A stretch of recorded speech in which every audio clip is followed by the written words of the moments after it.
to the start.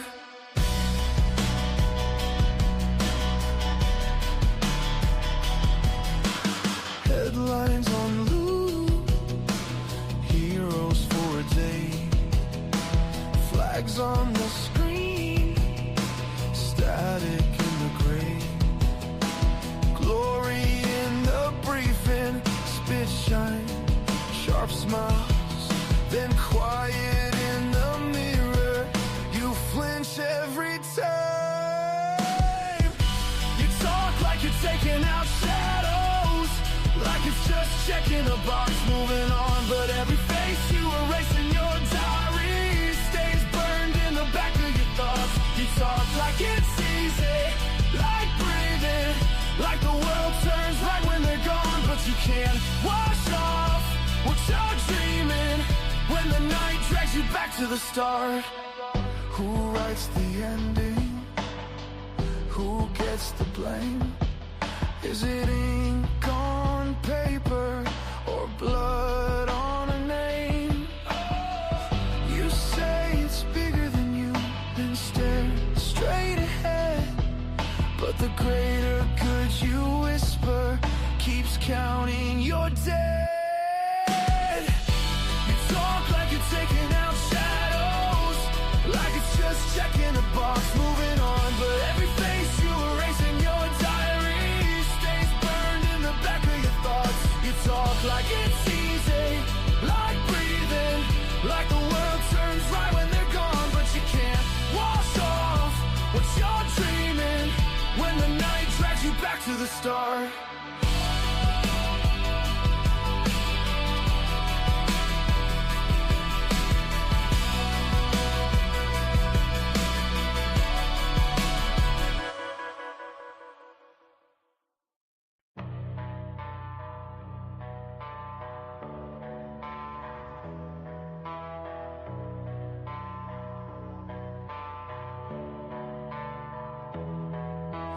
Maps on the table, coffee gone cold, circles in red ink, stories you were told, whispers in a stairwell, names you never say, every move recorded, filed and tucked away.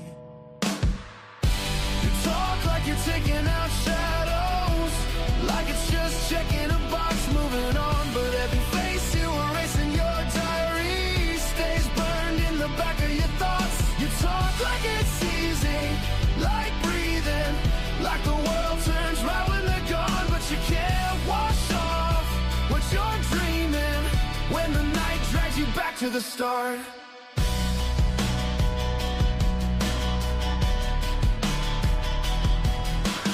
Headlines on loop, heroes for a day, flags on the screen, static in the gray, glory in the briefing, spit shine, sharp smiles, then quiet in the mirror, you flinch every time.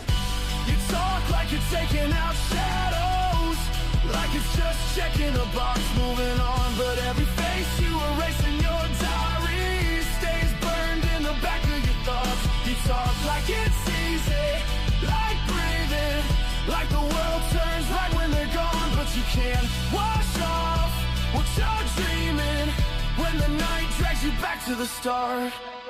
Who writes the ending? Who gets the blame?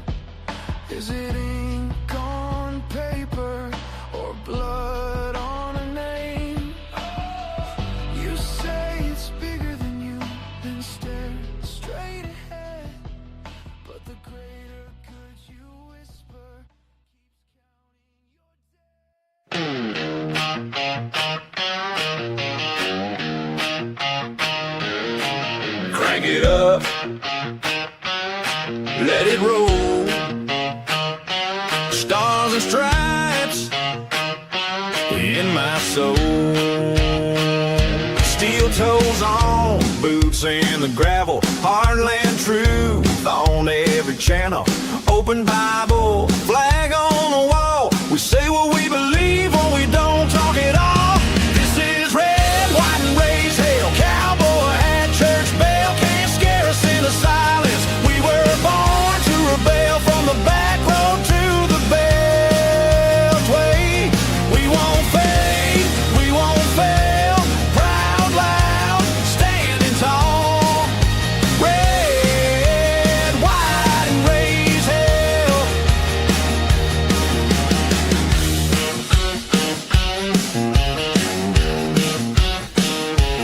We back the bad, we guard the border. We love our guns and law and order. They try to shame every word we say, but we don't bow down, we just press play.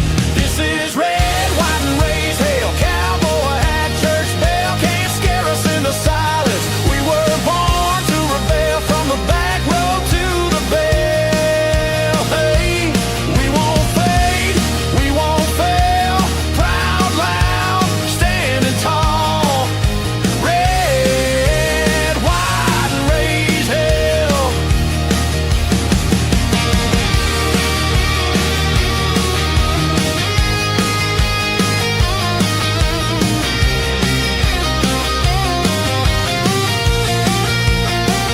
You can cancel the show, but not the crowd. We're still here, still talking loud. Hand of the free on every spell.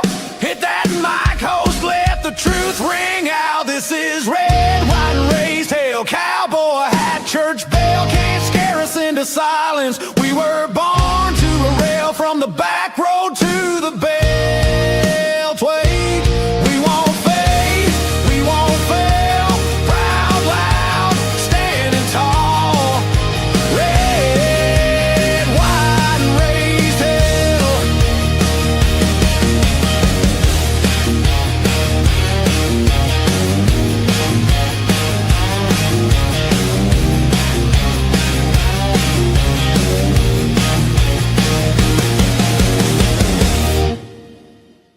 Oh, yeah. Welcome. Good morning, everybody. Thanks for being with us. We are underway on this Thursday, the 12th morning of the third month in the year of our Lord, 2026. Raising hell right here on Strictly Speaking Unfiltered. So I gave you another song there just in the warm-up, just to kind of keep you occupied a little bit until we went live. And telling you what, I think it's another chart topper. I'm just making these things up as I go. I'm writing down the way it works with these AI generated songs.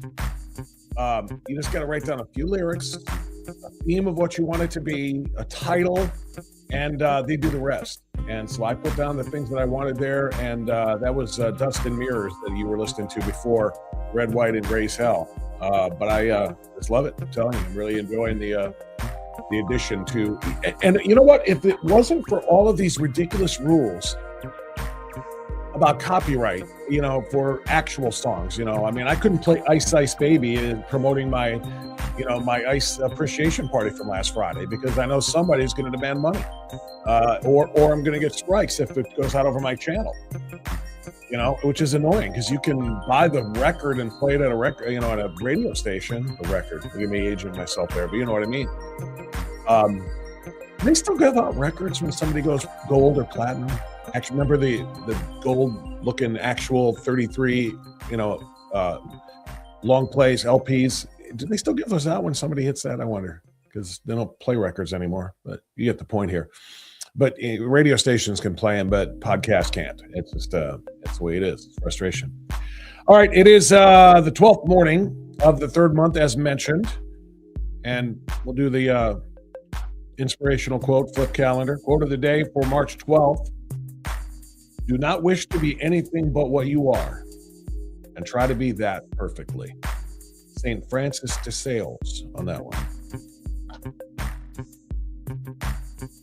Should probably have saved that for a day when we're talking a whole lot about the trans stuff. Do not wish to be anything but what you are, and try to be that perfectly. Yeah, I kind of concur with that. All right, good morning to the chat room.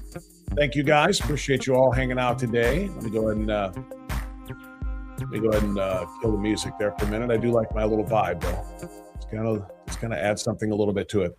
Coming up in about 20 minutes or so, we're going to check in with our friends at AFP, specifically Donovan O'Neill, the Ohio State Director of Americans for Prosperity, is going to be joining us because I've been telling you, about what their plans are with the Buckeye Blueprint. They are now putting together the affordability agenda for America. It's a nationwide, massive 7-figure ad campaign, and part of where they are in the state of Ohio is right here. And Donovan's going to tell us about how they're going to try to improve affordability. And again, it's not about politics. It's about policies. What policies are being promoted and pushed to our politicians? And I just really have a huge stake in this because we all should. I mean, we're talking about affordability. It's, you can't separate the politics from that because the Democrats are running on affordability issues in November. But so there is that, but that's not what AFP's direction is. AFP is about policy.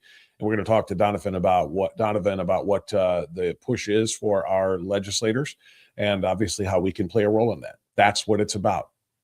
That's what the Buckeye Blueprint was about and is about. And this is what the affordability agenda for America is all about too. So we'll talk to Donovan in about a half an hour. And then half an hour after that at 8 o'clock, Dr. Everett Piper will be with us for his regular Thursday visit. And he has a lot to talk about. Did you know that there might be an Obama 2.0 lurking among us? An Obama 2.0. What does that mean? Dr. Piper wrote about it for the Washington Times for his column this week. And I'll tell you what, it makes a doggone compelling case. And he's going to tell us all about it. That'll be coming up at the top of the second hour at 8 o'clock. So appreciate you being with us. Let me get into the chat real quick and see if there's anything other than good mornings to everybody. No Fred Frog. Bob was not running late again. Bob wanted to play more of Dust and Mirrors. I've been sitting here in this seat for half an hour. And I just, when I went live at around 6:54, 3, something like that, I wanted to play a couple of songs for you just to kind of get you tuned up for the live show. So no, Meg Marie liked it. Thank you, Meg Marie. Meg Marie 1776 loved it, as did I. Good morning, Nana. Good morning to and good morning to you, Fred Frog, obviously busting chops here a little bit, to Christine. And good morning to, what's this, Edward? Temperature went down faster than my ex. Oh, yeah, it's supposed to be freaking snowing in a day or two after having that fake spring. They just lied to us so much there. Meg Marie, that's great advice. Everybody, when you come into the room, hit that like button. In fact, I'll go do it right now. Actually, I'll do it over here. And there, I just added it myself. Good morning, Queen Mother. Good morning, Yo Jimbo. Good morning, KC John, who also said hit that thumbs up button. Thank you, my brother. Appreciate you very much. Victor is here and ready to leer. I love you guys. Crank it up and let it roll, Jimbo. You got it, buddy. All right, we got a lot to do in this next 20 minutes before we get into our conversation with Donovan O'Neill. There's two things here, actually. I want to talk a little bit about the bomb throwers in New York City. And then secondly, I want to talk about the mainstream media doing what mainstream media does, and that is lying about the bomb throwers in New York City. Did you see what happened with CNN? You cannot possibly hate these people enough. In all honesty, you cannot hate CNN enough. CNN's Abby Phillip, she's the one who kind of runs the giant panel. It's like they have 25 people gathered around a round table every night, and 24 of them are attacking Scott Jennings. Scott Jennings embarrasses and owns all of them anyway. And that's a little bit of an exaggeration. There's not 25 of them, but it just looks that way. It's the most crowded table. Like the 5 has the 5 on Fox, and The View has their 4 cackling hens of misfits, but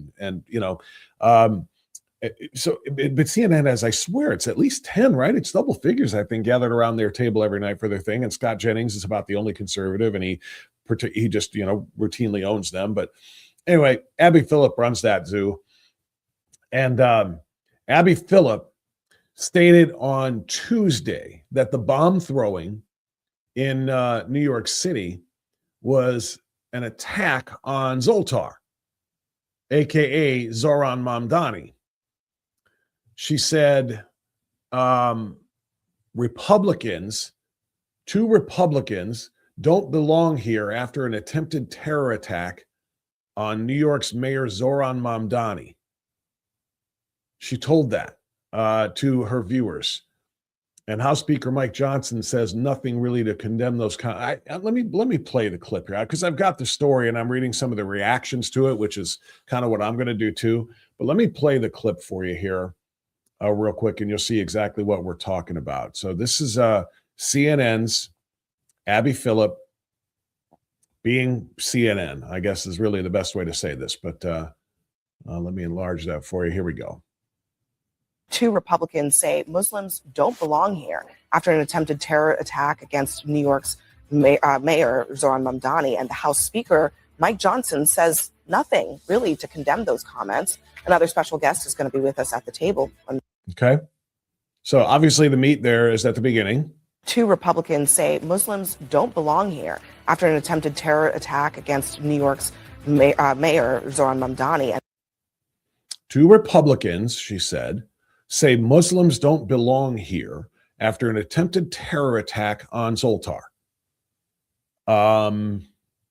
Let me just say for the record, millions, not two, but millions of Republicans agree that Muslims don't belong here. Islam doesn't belong here. It is not compatible with freedom. It is not compatible with Western civilization. It is not compatible with the United States Constitution. It is not compatible with the United States law. Because Islam's goal is Islam's control. I just made a rhyme. I'm going to put it on a t-shirt. Islam's goal is Islamic control. That's it. A global Islamic caliphate in which all persons are subservient to Sharia law, governed by Sharia law, which of course subjugates women. It's remarkable to me. We just had International Women's Day.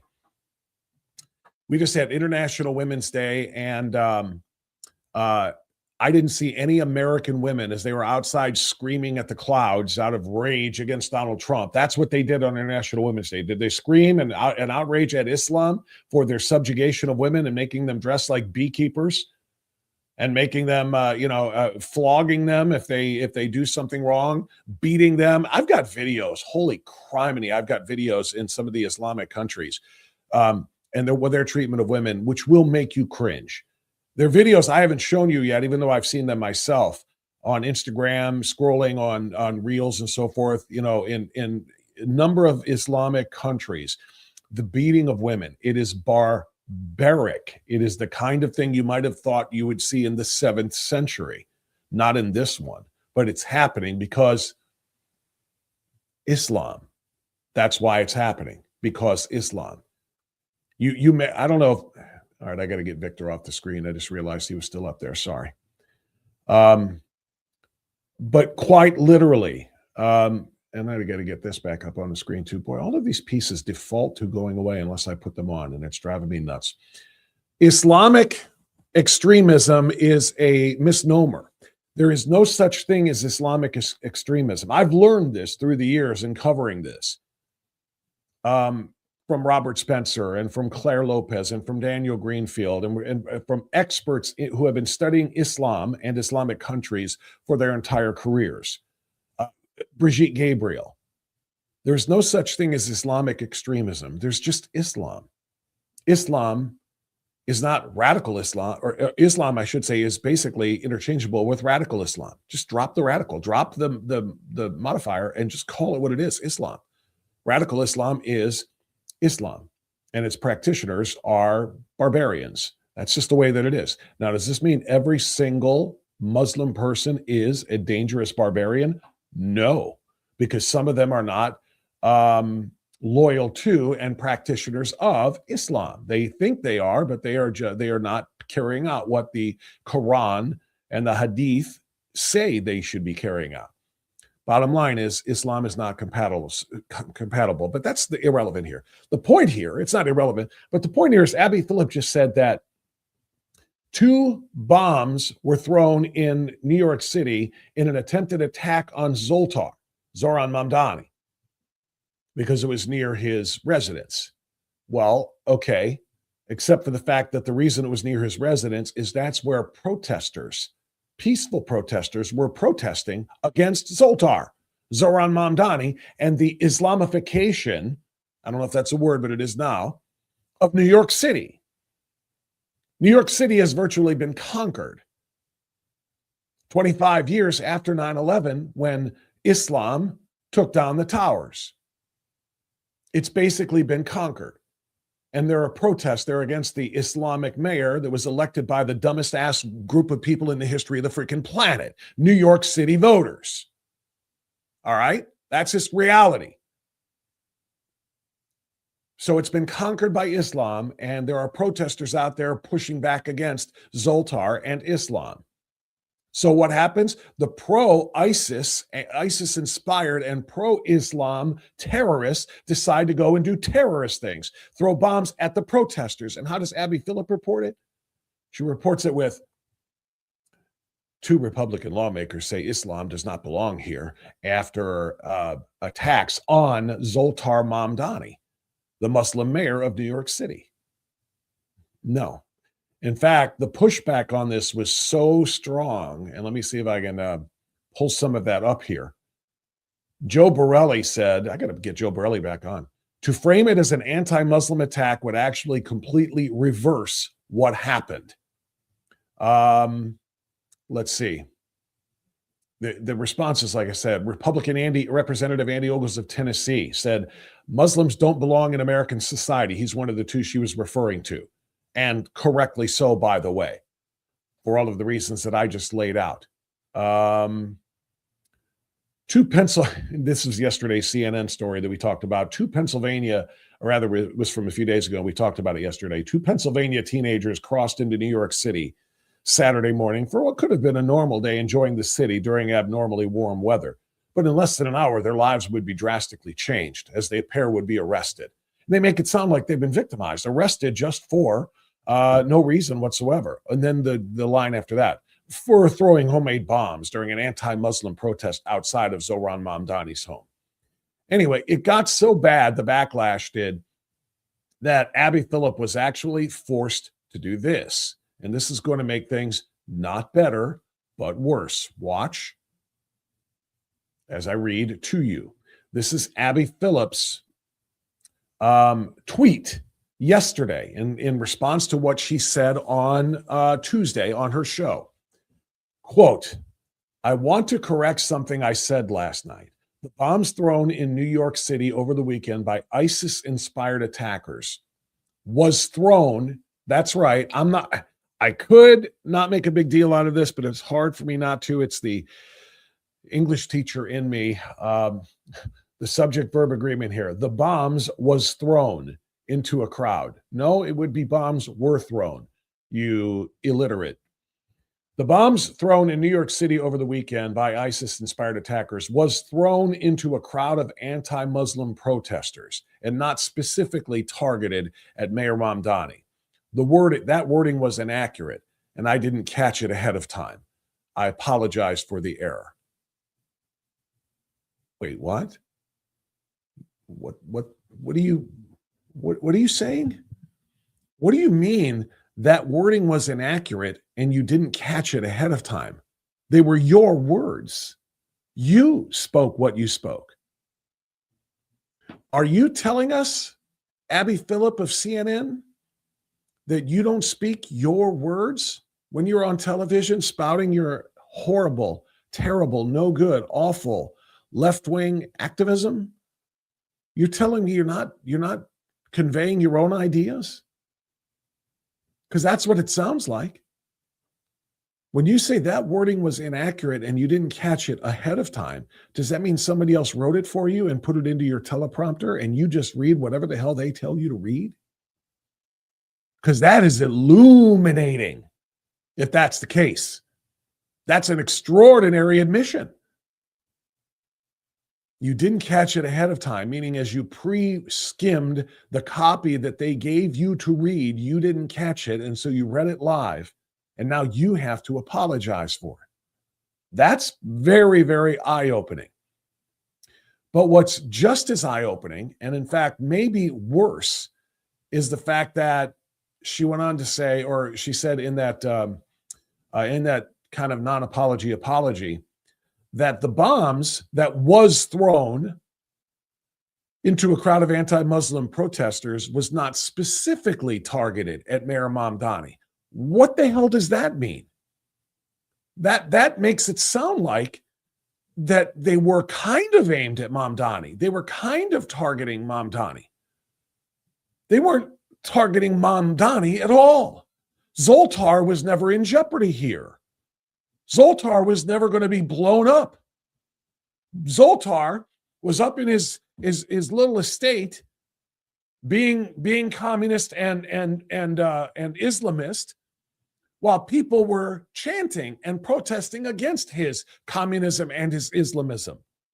And people didn't like them protesting against the Prophet and Islam and little Zoltar. And so they threw bombs at those anti-Islamic protesters. He was never the target. So that's problem number 2 with Abby Phillips' little mea culpa. Number 1, she confirmed basically that her words are not her own, or at least she intimated that her words are not her own. She didn't see it in time or catch it in time and correct it. Okay?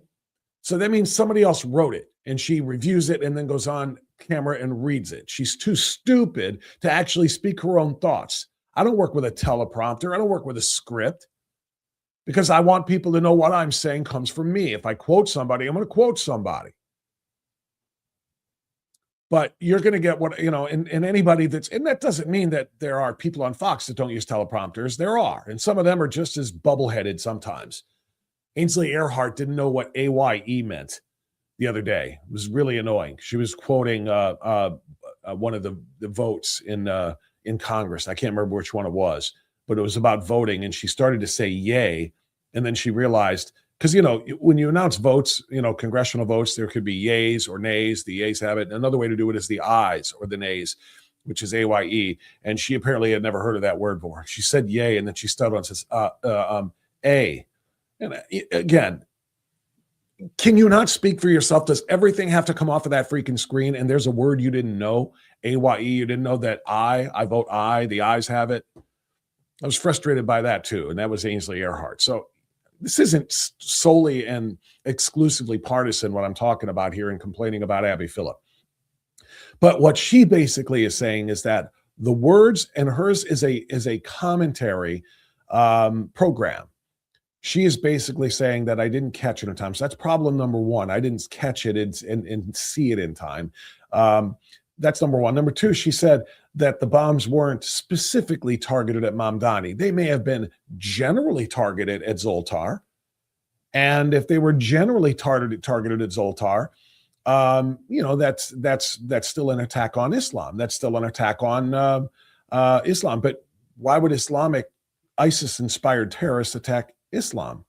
Why would they attack the communist and Islamic mayor of New York City? It wasn't a specific attack. It wasn't a general attack. It was no attack at all on Zoltar. It was on the protesters against Zoltar. In other words, it was an attack on the infidels. That's what it was. So that's problem 2. And then problem number 3 as to why, again, you cannot hate CNN enough. Problem number 3 is the fact that she only apologized on X. She put her little weak, pathetic, non-apology on X, but she didn't commit her verbal crime on X. She committed her verbal crime on live television on CNN. So this is not nearly enough. Will she get on camera and read an apology that somebody else wrote for her for lying to the viewers, all 14 of them, on CNN, lying to the viewers about there being an attack on Zoltar Mamdani? Will she do that? Time will tell. She didn't do it last night, apparently, or else it would have been in this morning's news. The question is whether she will do it at all. So it's really, really just disingenuous. And the reason I bring it up primarily today, too, and we're going to pivot here to our conversation with Donovan in just a couple. But the other reason I bring it up, which is really, really important, is because of what those represented, those individuals. We had 2 Islamic terror attacks in less than a week, because we had the property of Allah sweatshirt wearing Muslim terrorist shooting as many infidels as he could get his gun pointed to in Austin, Texas, just this past weekend. He's out there mowing down people in the name of Allah and his prophet, his messenger. All right? And then we have the bomb throwers. And now the question is the intel accurate? That says the sleeper cells, Iranian and Islamic sleeper cells in the United States have been activated. I mean, it's pretty strong, the fact that 2 Islamic terror attacks were carried out within a week, and that being 1 week after the Iranian campaign that President Trump has undertaken started. It begs the question, do you feel safe? And I think it's a fair question. And I don't mean to be the alarmist about that, because we've got Islamic and Iranian sleeper cells being activated at a time when our Homeland Security Department is not functioning at full strength because it's been defunded by the Democrats. And the Democrats have essentially said that we care more about illegal aliens being able to vote than we do about protecting the American citizens by way of Homeland Security. And we covered this in depth on yesterday's live stream.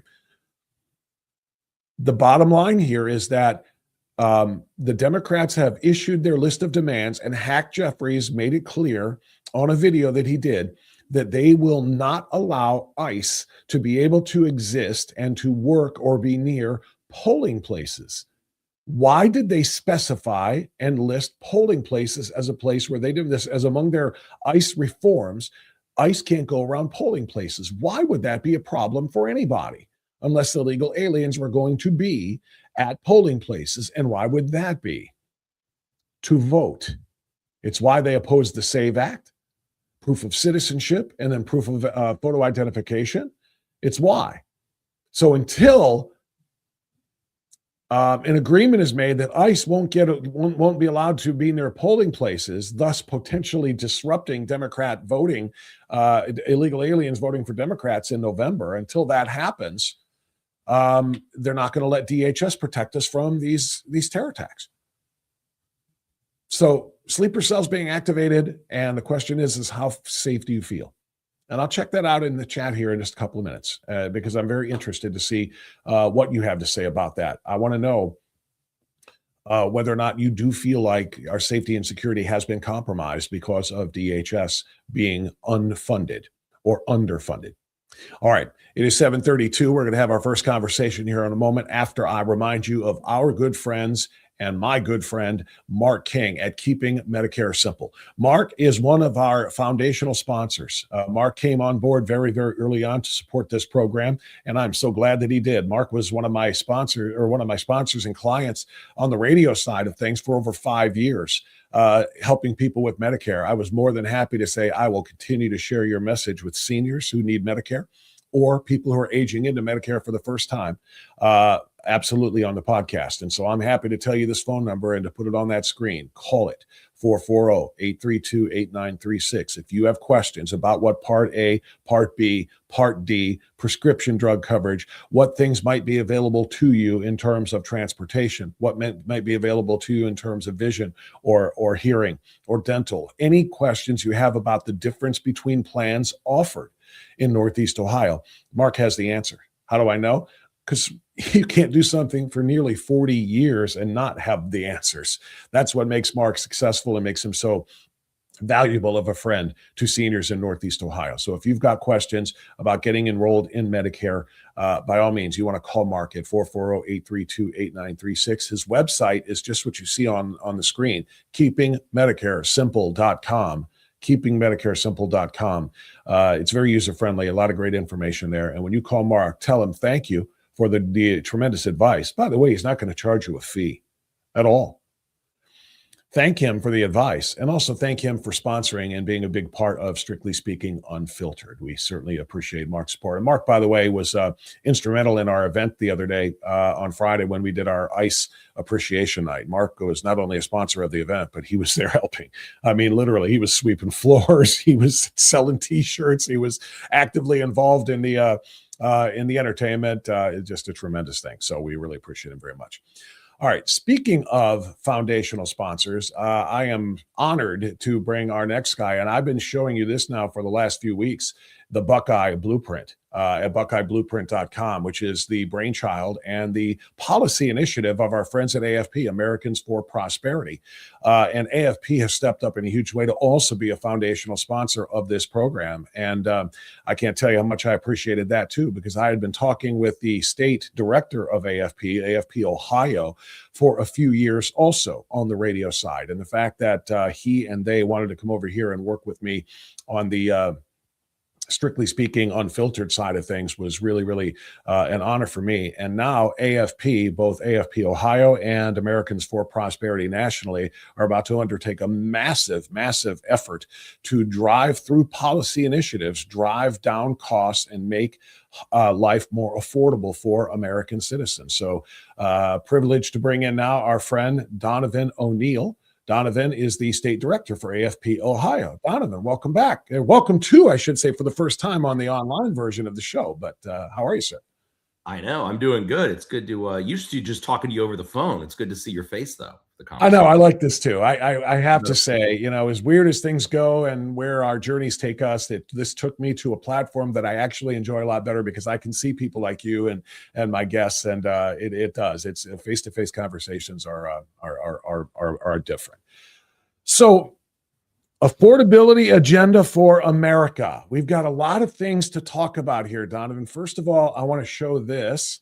Let's share this tab, and I'm going to shrink you down just a little bit so everybody can see this as well. This is the website. This is AFP, Americans for Prosperity. And the Americans for Prosperity and partners have launched a multi-million-dollar nationwide affordability campaign. And there's a lot of information to cover here. Donovan, let me step out of the way while you tell us what this is and what its goal is, and then we'll get specific. Yeah, well, and I describe this as we've been nibbling around the edges for a few weeks, few months now, talking about affordability, right? We got out there, got one big, beautiful bill, the working family tax cuts done. Americans are seeing more from their tax returns back from the federal government than they ever have before. But affordability remains a top tier issue for voters coast to coast. And so, as I said, we're nibbling around the edges on this a little bit. As you know, as you've followed us at AFP for a long time, we don't do anything small. And so we sort of pull all the resources together, right? We heard from the president during the State of the Union talking about these issues: energy, housing, healthcare, groceries. We talk with coalition partners who have their own campaigns and are working to kind of begin to talk about these issues. And of course, the grassroots that fuels our efforts at AFP. And we said, look, we got to bring the full campaign together here and put forward an affordability agenda for America. So rather than the typical mode of operation in a midterm election year, right, where the party in power, in this case, Republicans, conservatives, right, you just sort of hunker down, you batten down the hatches, you take the incoming political fire, and you hope you still have the majority at the end of the year. We've said, no, we're not going to run that script. We're going to actually go on the offense. We've got the right ideas. We've got the right policies. We've got an agenda. And you got the polling there, Bob, that shows it, that these are winning issues. We're going to get out there. We're going to use our grassroots forces. We're going to use our partners in coalitions, and we're going to embolden policy champions, especially members of Congress, to get out there and follow through on this agenda, an agenda that aligns very well with the White House and President Trump, to go out and win this year, because it's not just about winning politically. It's about winning on the policies that will make life more affordable for Americans. And that's what we're tasked with doing right now. We're excited to be out there spending the spring, summer, likely into the fall, talking about these issues. You guys do an amazing job of threading that needle, and it really is tough to do when you say it's not about politics, it's about policy. And it's something I've been repeating every day when I talk about AFP and your sponsorship and the mission, which I wholeheartedly agree with. But it is a very, very fine line or a tough needle to thread, because policy is what you are using to try to drive our politics, our representatives. You're saying this is what we think is going to work to help the American people. And if they are, objectionable or reticent to kind of go along with the policy changes and shifts that we're talking about here, then we got to start talking about removing them or replacing them. So I know AFP is not overtly political in driving campaigns, but the policies that you drive and that I'm helping drive are going to kind of determine who our representatives are too, right? Is that fair to say? Well, absolutely. And again, we've got the polling that shows, you've shared it here, and your listeners and viewers can get it at americansforprosperity.org/affordability, americansforprosperity.org/affordability. These are winning issues, right? Americans don't want more government in their lives. What they want Congress to do, let's take the energy issue, right? It's been 50 years, Bob, since we've updated our energy policy, our regulatory regime on energy policy in this country. Clean Air Act, Clean Water Act, NEPA. These policies have been on the books since Nixon, Carter were presidents, right? This stuff needs updated every once in a while because we're in a different time. And so you've got legislation like the SPEED Act. It's passed out of the House of Representatives. It's sitting in Congress, or in the Senate. You were just talking in your last segment about some challenges the Senate has getting bills done. But, we can get this stuff done and solve the energy problem that's causing so many Americans to see their utility bills go up just by modernizing our regulatory regime, our permitting process, and allowing more energy to come online in the United States rather than the never-ending tug of war that we see play out when it comes to energy projects. Yeah, and I've got the agenda up here on the screen now, Donovan, because I want to talk about, at least a few seconds about each of them. Energy is obviously extraordinarily important, and we are, of course, in the middle of a bit of an energy, I won't call it a crisis, but the cost increase because of what's going on in Iran and the international conflicts going on have raised the price of energy in terms of oil primarily. But we're talking about long-term, not temporary situations as well. And I just want to hit the other items on the agenda here and get you to say a few words about each as well. Number 2 is lowering healthcare costs by funding patients and not the system. Number 3 on the agenda, reducing what it costs to buy, rent, or finance a home. That's massively important. And number 4 is food and groceries that don't cost your whole paycheck. So can I get maybe just a couple of words on the other 3 items, Donovan? Yeah, healthcare, continues to be a top tier issue. And for the last 15 years, right, Republicans, conservatives have been on the defensive around that issue. The Unaffordable Care Act, Obamacare, has dominated the landscape. And for whatever reason, voters consistently point to, allow Democrats to lead the way on this thing. And it's because they haven't had a coherent message. Republicans haven't had a coherent message. Well, 5 years ago, we rolled out our personal option campaign. That's a direct counterbalance to Bernie Sanders and AOC's public option campaign. It aligns very nicely with President Trump's Great American Healthcare Plan. And at the end of the day, what it does, what we believe will help bring down healthcare costs in this country, and what voters have indicated through the polling that we've done and others have done, is that if we empower patients with those dollars, you take all the millions that we're spending in taxpayer dollars in subsidies to the 6 biggest health insurance companies, right? And if you took that money and you put it in the HSAs and health savings accounts for those individuals, for the people who need that affordable health care, now you're creating consumers. Now you're creating competition in the marketplace. You're not funding systems, you're funding patients, and you're allowing patients to decide where they're going to take their healthcare dollars to make the decisions that are best for them and their health. I guess it's a bit of a revolutionary idea in Washington, but it's just common sense. When it comes to housing, we hear, Vivek Ramaswamy talk about this. We hear President Trump talk about this. The solution to the rising housing costs is not more restrictive policies or Mamdani New York style subsidies. It is actually just building more housing, allowing people to have more homes. There's local policies as well that are inhibiting a lot of this. If you want to build, a mother-in-law suite, that's sometimes called, right, an ancillary small house on your own property, there are hoops, red tape, and regulations you got to jump through just to be able to do that on your own property, Bob. We got to modernize that stuff. We've got to reform those things so that if, people want to be able to build homes, minimum lot sizes. There's a lot of red tape and regulations that are keeping us from increasing the housing supply that would ultimately help bring down the cost of new homes or by making new homes less than, $500,000, $750,000, more folks can move into them at $200,000, $250,000, which frees up the market for folks looking to buy their first home, at $100,000 or $125,000. And then finally on groceries, again, people are bringing home more than ever before in their tax bills, but the reality of Bidenomics is still here, right? Bringing down inflation. We didn't get into these inflationary policies overnight. We're not going to get out of them overnight, but some of the things that we can do to help keep our inflation from rising greater than it must is, right, we're making sure that we're not growing the national deficit as much, making sure we're keeping government out of the way, and allowing people to see their housing, their everyday expenses not grow the way they did the last several years. Yeah, Donovan, great information. We're talking with Donovan O'Neill. I had it up on the screen, and I should put it back up there again to so you can remember who he is. Donovan is with AFP Ohio, but AFP, Big Picture, the Americans for Prosperity, is launching this multi-million-dollar campaign to improve and increase affordability for the American people. Just super quick follow-up on the home one. Is there policy that can be directed, or is this part of it, at the giant corporations buying up so much property and then owning the homes and just completely, outpricing, sadly, the average middle class American, or wannabe homeowner from being able to get it. It's not as if it's just a matter of, private homeowner, hey, I'm putting my home up for sale and somebody else and we'll strike a deal. These corporations are buying so much property, and the BlackRocks of the world and others, from what I understand, and they're the reason why homes and home ownership is being kind of priced out of most middle class American earners abilities, I suppose.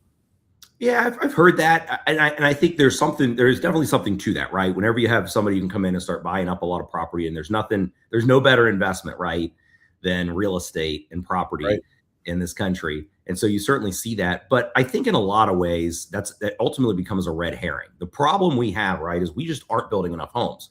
I drive through Delaware County to get to Columbus to go to the State House. Work with some of our grassroots advocates at the State House, meeting with legislators, and you see these home developments popping up. But when you look at what the price starts at, $500,000, right? $350,000 for the base entry level with no windows. I'm joking a little bit there, right? But these homes, the new homes that are being built, are not homes that most average Americans can afford. And so I think what we need to do, right, is as we look at our policies, how do we get more homes built in this country that will ultimately, it's the law of supply and demand. Increasing the amount of supply of something will lower the cost to meet the demand. And right now the demand outpaces supply. Certainly corporate purchases, people buying up properties for investment purposes, drives up that demand and shrinks that supply, therefore increasing costs of the property. But at the end of the day, the solution to our problems is more of everything, right? More energy on the grid so we can bring down utility costs to make manufacturing cheaper. More manufacturing in this country, right? Because of lower energy costs, that allows us to produce more goods, export them to the world, and bring them to market cheaper. More housing brings down the cost of rental properties, of making home buying more accessible. And so the solution to our problems isn't more restrictions, more laws, and more regulations.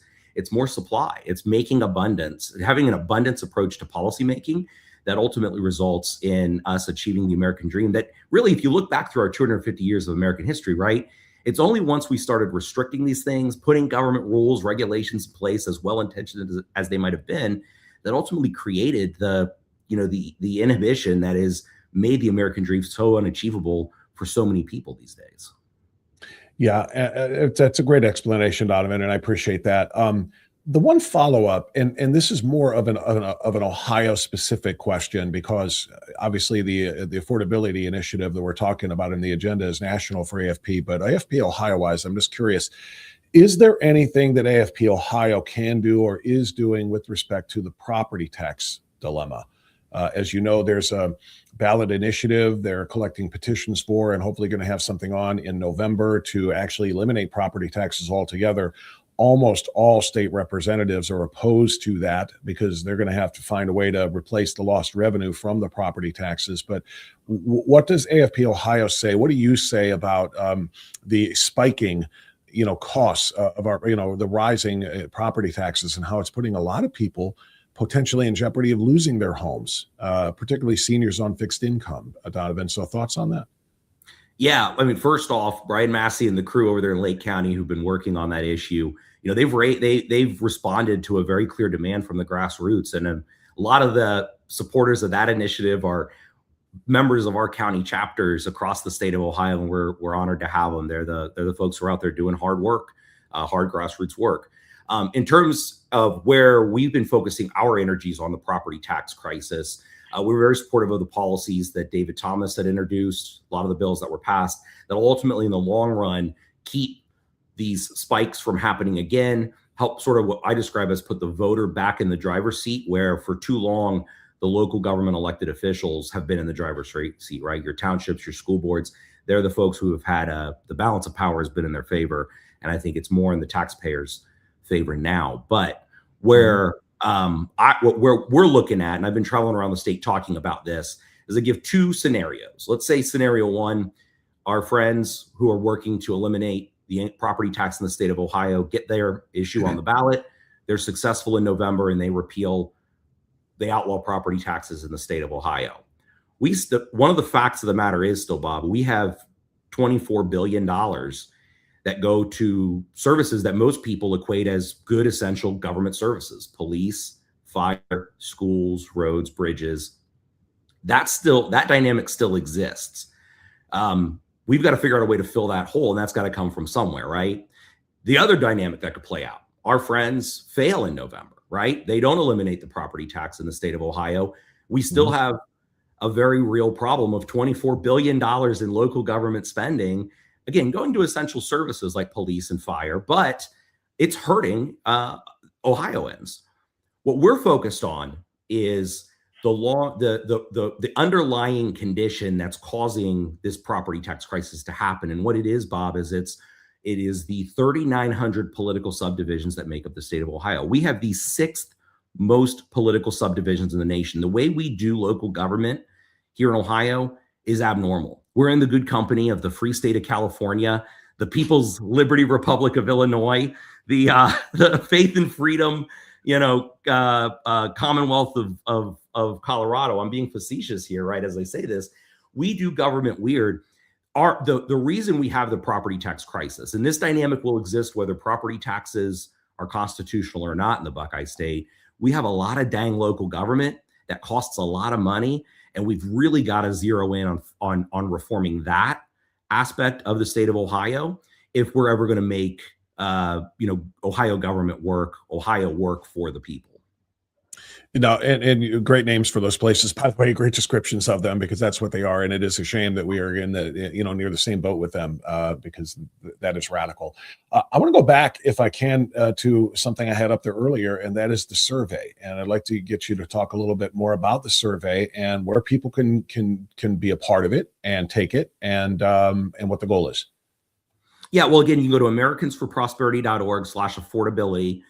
We've got this all up there. What we like to do, we're blessed with the resources to be able to go out and not just come up with a few taglines that we think might stick and work, but actually go out and understand where people are at, and then equip, our campaigns, equip our partners, equip our grassroots advocates with the tools, the resources, the messaging that are going to make an impact with, our more disengaged friends and neighbors, right? Not all of us are like you and me and your listeners, Bob. There are a lot of folks out there, we all know them, who are happily living their lives, not thinking about the economy and what's going on in this country, but they're still impacted by it. And they do vote, and then they have opinions, and we want to be able to engage them on these issues. One of the things I would kind of scroll down to, if you don't mind, I think it's page 16 in here, this messaging grid, I think is something that's very intriguing. A little further down in the document. Right there with those red arrows. What you see there is we actually didn't just try to understand where people's opinions were on things, what they thought was the most painful for them, but what kind of reforms they would want to see happen that would both be believable in that it would bring down the cost of living, make life more affordable, but also impactful. So where is it going to, what policies, what things can Congress do that are going to be impactful to the pocketbooks of working families in Ohio? Those four things are nearly off the charts, right? Compared to the rest of the grouping there. It's modernizing energy regulations, shrinking the federal deficit, novel concept at 36 trillion and counting, deduct small business investments, which a lot of the working families tax cut did, right? Allows family businesses to deduct their expenses, making capital investment easier to do, which therefore, again, spurs the economy forward, creates jobs, creates opportunity. It's upward cycles that we like, and increase portability of health plans. People want portability in their healthcare, right? And so if we're going out there and we're talking about these things, or if you're framing the energy issue through that lens, the grocery bill inflation issue through that shrinking federal deficit lens, that's going to have an impact on our disengaged friends and neighbors who, only tune in maybe on periodically the 6 o'clock news, or worse yet, get the TikTok feed of what's going on in this country. Yeah, that's extraordinarily important. I'm looking over here outside of those arrows, and at some of the things down here at the 64%. You're talking about restoring Obamacare enhanced subsidies, which is still a huge issue. Obviously, emergency freeze on utility rates. Can you speak to some of these things down at this end of the scale? Well, yeah, and one of the easiest things for a politician to do, right, is say how they're going to spend your tax dollars to make your life easier, but they're still using your tax dollars that are then, printed through the Fed to increase, make the dollar less valuable, therefore increasing inflation. That's what those policies do. When we talk about emergency freeze on utility rates, that money comes from somewhere, and it's our pocketbooks, Bob. We're restoring Obamacare enhanced subsidies. This is a death march for a 15-year long failed experiment that was known as the Unaffordable Care Act. The American people, what this shows on this graph, right? The American people don't want those so-called short-term fixes, if you will, those taxpayer-funded bailouts, or those sweeping, even targeted government interventions. What they want, right, is an economy that works for the working people, that's even and fair, equally applied to all, that allows us to rein in our out-of-control spending, that allows American people to be able to choose where and how they want to spend their healthcare dollars, not have to deal with a health insurance middleman from Anthem, Blue Cross Blue Shield. God love them, but they're one of the big ones. They want business owners to be able to, take their hard-earned money and not have to give 25% to Uncle Sam, or figure out how to do some convoluted backflips with their CPA in order to, squeeze a couple extra bucks into their capital investments. They want people to be able to go out and buy a business, invest in their business, and make a difference. And so, I think what you see on this bottom left corner, right, people view these as they don't believe it's going to actually make their lives better, which I would agree. And they don't believe it's going to be impactful to them, right? Giving more money to health insurance companies, isn't going to actually help make healthcare more affordable in this country. It's going to further feed a beast that for 15 years has seen healthcare premiums double, if not triple, if not quadruple, depending on who you are in this country over the same period of time. It's wrong. And, these policies in that upper right corner, this is the stuff that's believable and impactful and will actually make, life in this country more affordable. And that's what it's all about. And that's what AFP is dedicated to. When did the survey take place, Donovan? And approximately how many people were surveyed? Yeah, I'm a little late to the beat with this one. We rolled this out just around when the president did his State of the Union address. Okay. And then we take a little time to consume it, put the campaign together, and then roll out. This is the data that backs the work that we're doing. But we pulled, I think, about 1,500 Americans to try to get a good cross-section of the American people. Is there a demographic breakdown of those 1,500, or is that not counted? I don't have that in here. But I think, what we want to do, right, is we're trying to reach the widest swath of American people when we do this stuff, right? Not just cater to the far right or the far left, but really have that, that 80% there in the middle, outside the extremes, and be able to bring a message that's going to resonate with those folks. Got it. Yeah, it's extremely important, and people need to understand that this is something that affects all Americans. It's kind of the reason I wondered how many, what kind of a sample size we're dealing with here, and that's a very good sample size. And the cross section is important too. That's the reason I asked about demographics in terms of, economic scale, race, rural, urban, all of those kinds of things. I just don't know how much those played into it. So you get all of this great information from this survey, Donovan. And then you've got to do what with it? Who are we taking this to in order to try to push the policies that we're talking about here? Because again, there is that fine line, or whatever we want to call it, that crossover between policy and politics. What kind of apparatus do you have to get this information about what the American people want and what they see as improving affordability in front of the eyes of the lawmakers and the decision makers? Yeah, well, you're familiar with the campaigns we run in the spring and summer months, right? A couple of years back, we were rolling back the price of gas to what it was before Joe Biden was president, right? Yep. And, we do these high visibility type grassroots activities. So we're pulling a lot of that campaign together. We're out there knocking doors every day. This sort of messaging is going to play into the work we're doing to remind voters this year why Sherrod Brown doesn't need a taxpayer funded job any longer. And we should retain John Husted as a U.S. senator. But outside of that, large scale visibility campaigns, the door to door, the digital ads and targeted TV ads, we're also bringing this message to members of Congress. I'll actually be in D.C. along with my colleagues from Concerned Veterans for America and Libre Initiative to go to Capitol Hill for our annual Capitol Conference.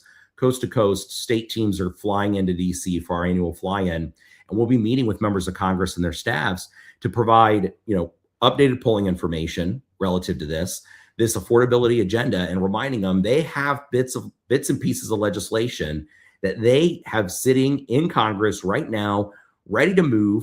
They've got to have the courage to bring it to the floor. And if they bring it to the floor, the president will sign it into law. And so we're going to bring that message to Capitol Hill to make sure that these members of Congress understand that they've got a grassroots army behind them, that good policy equals good politics. And we can either, hunker down in the bunker and try to defend ourselves from the attacks of folks like Hakeem Jeffries and Chuck Schumer and Sherrod Brown and others for the next, 6-7 months here, or we can get out there and actually advance policies with a positive vision that we know are going to win the day with the American people. Again, that aren't just good politics, but at the heart of it all, this is the policies that folks want. It gets government out of the way and empowers the American people.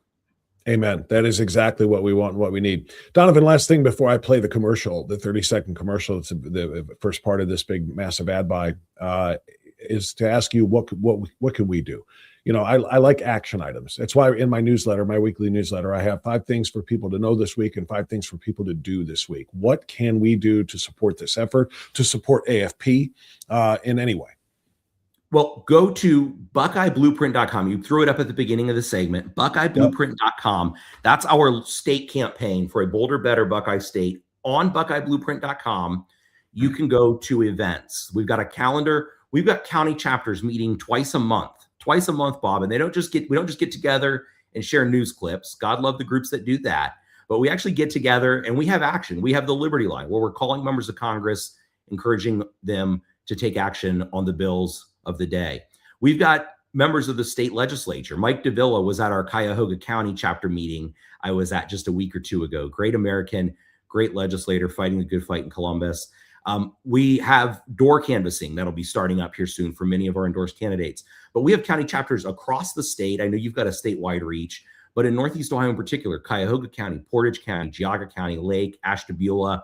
Lorain is one of our longest, oldest chapters that meets regularly, 25, 30 patriots every 2 weeks, getting together, again, breaking bread, sharing insights and camaraderie, but also taking action. This is the work we need to do, and you can get plugged into it by going to BuckeyeBlueprint.com. Awesome. And Lorain, by the way, is my home base, so I need to get out there and see you guys at a meeting, an upcoming meeting sometime very soon. Donovan O'Neill, State Director for AFP Ohio, working really hard along with AFP and the national organization on this affordability agenda for America.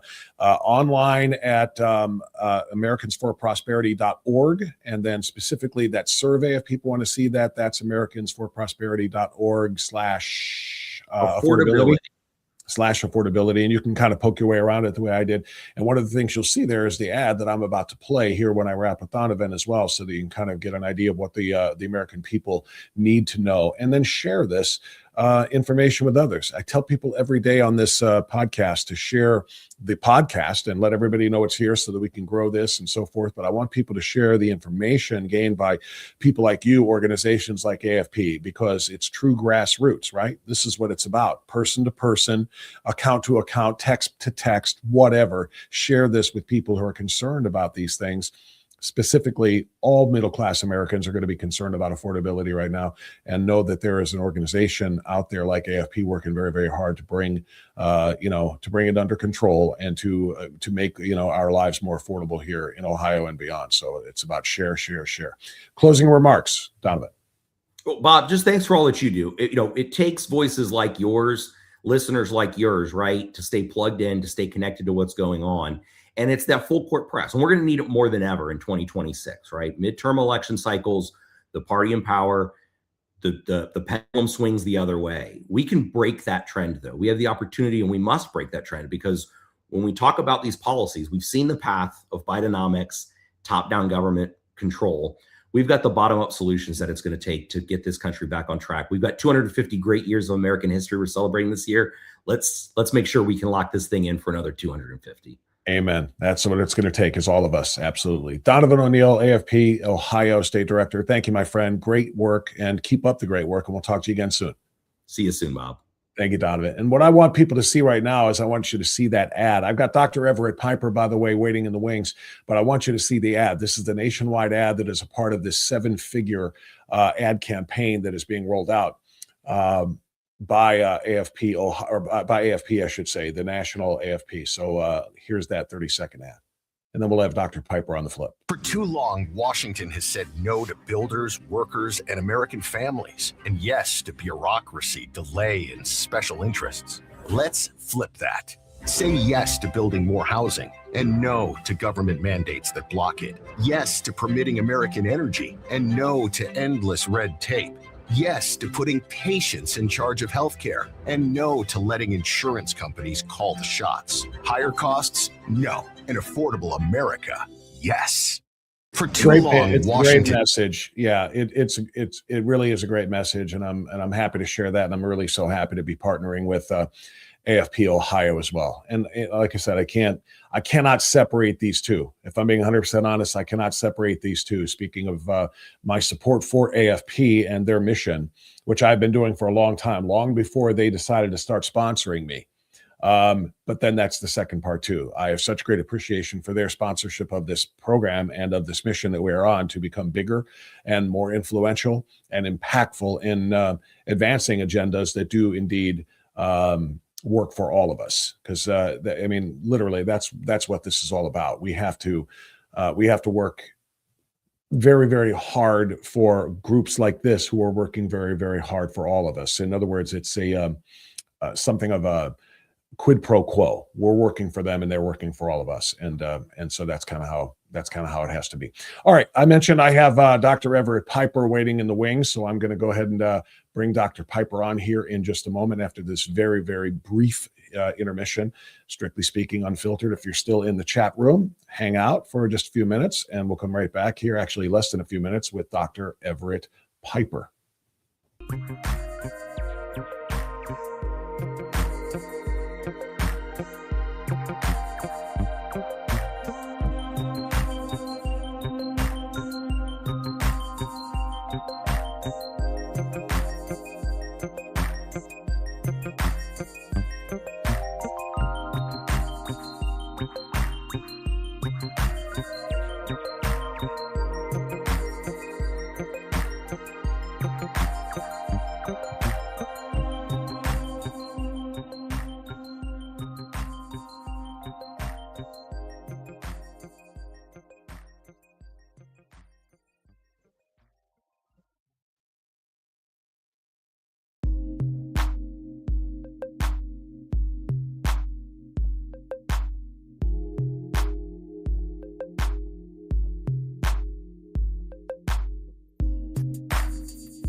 All right, Dr. Piper, thanks for making the time for us again today. How are you, good sir?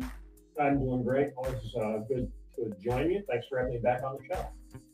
Boy, oh boy. I was talking about this before you came on. I talk about a rock and a hard place. The poor Democrats of Texas. I shouldn't call them the poor Democrats of Texas, but because they bring this on themselves for being Democrats, for being radical Democrats. But what a pair of choices they had in their primary already over a week ago. They had to choose between Jasmine Crockett, Dr. Piper, who is just about her own ball of crazy, and the guy that you wrote your column about this week, James Tallarico, who seemed and appeared and was presented to be a much more reasonable, moderate choice than the wild and wacky Ms. Crockett. To say that they were wrong, and maybe knowingly so, is an understatement, is it not? Yeah, James Tallarico is a dangerous man. And I'll explain why. I know you want to talk about this, but I do. I'm looking for a reason, actually. I mean, we're not in Texas, so I mean, on a high audience, it's like, okay, but this is big, and I'm glad you wrote about it. Go ahead. Well, Jasmine Crockett, frankly, I think we, meaning rational, reasonable, middle of the road, or even conservative people, or even thoughtful Democrats that want sanity to prevail in our government, okay? We would have been better off if Jasmine Crockett would have won the primary, because she would be much easier to defeat in the general election in November. At least I would argue that, because she's a nut job. She makes Candace Owens look halfway normal, which is quite a feat these days. So Jasmine Crockett is just a terrible candidate. So the Democrats floated this young guy named James Tallarico. Now, if you've been watching, if any of the folks on your podcast, Bob, watch Joe Rogan, which I assume some do, and some may even venture off into liberal land and listen to Colbert or some of those other shows periodically, Tallarico has made the rounds recently, so he's not a surprise. Some people know who he is. But I'll just give you a brief bio, and then you and I can have some dialogue on what's wrong with him. He's 36 years old, and he presently serves in the Texas State House of Representatives. So he's been elected at the state level in the state legislature of Texas. And then this past Tuesday, as we just acknowledged, he defeated Congressman Jasmine Crockett in the Democrat primary for the Texas Senate seat.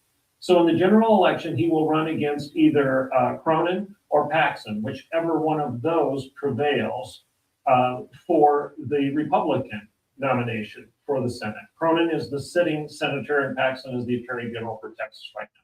So here's what I want to take us to the bank. I'll guarantee you, save this podcast, everybody, because I'll guarantee you that if Tallarico wins the Senate seat in Texas in November, this newly elected young senator will be featured at the Democrat National Convention. They will give him a platform. They will feature him as one of their keynote speakers. And then just in a handful of months later, he will announce his candidacy for the presidency of the United States. Now, does that sound like a deja vu moment? Does that sound like you've read this book or heard this song or done this movie before?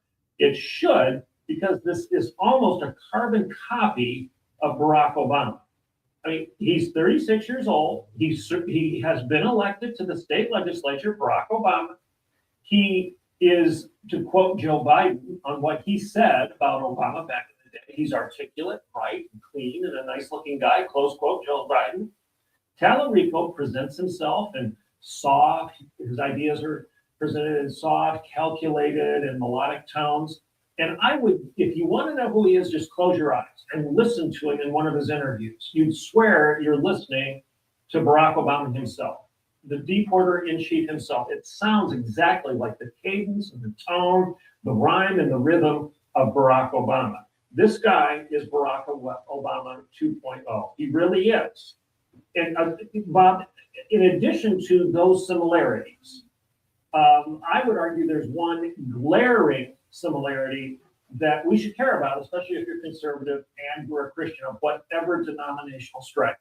The similarity between Barack Obama and Tallarico is this.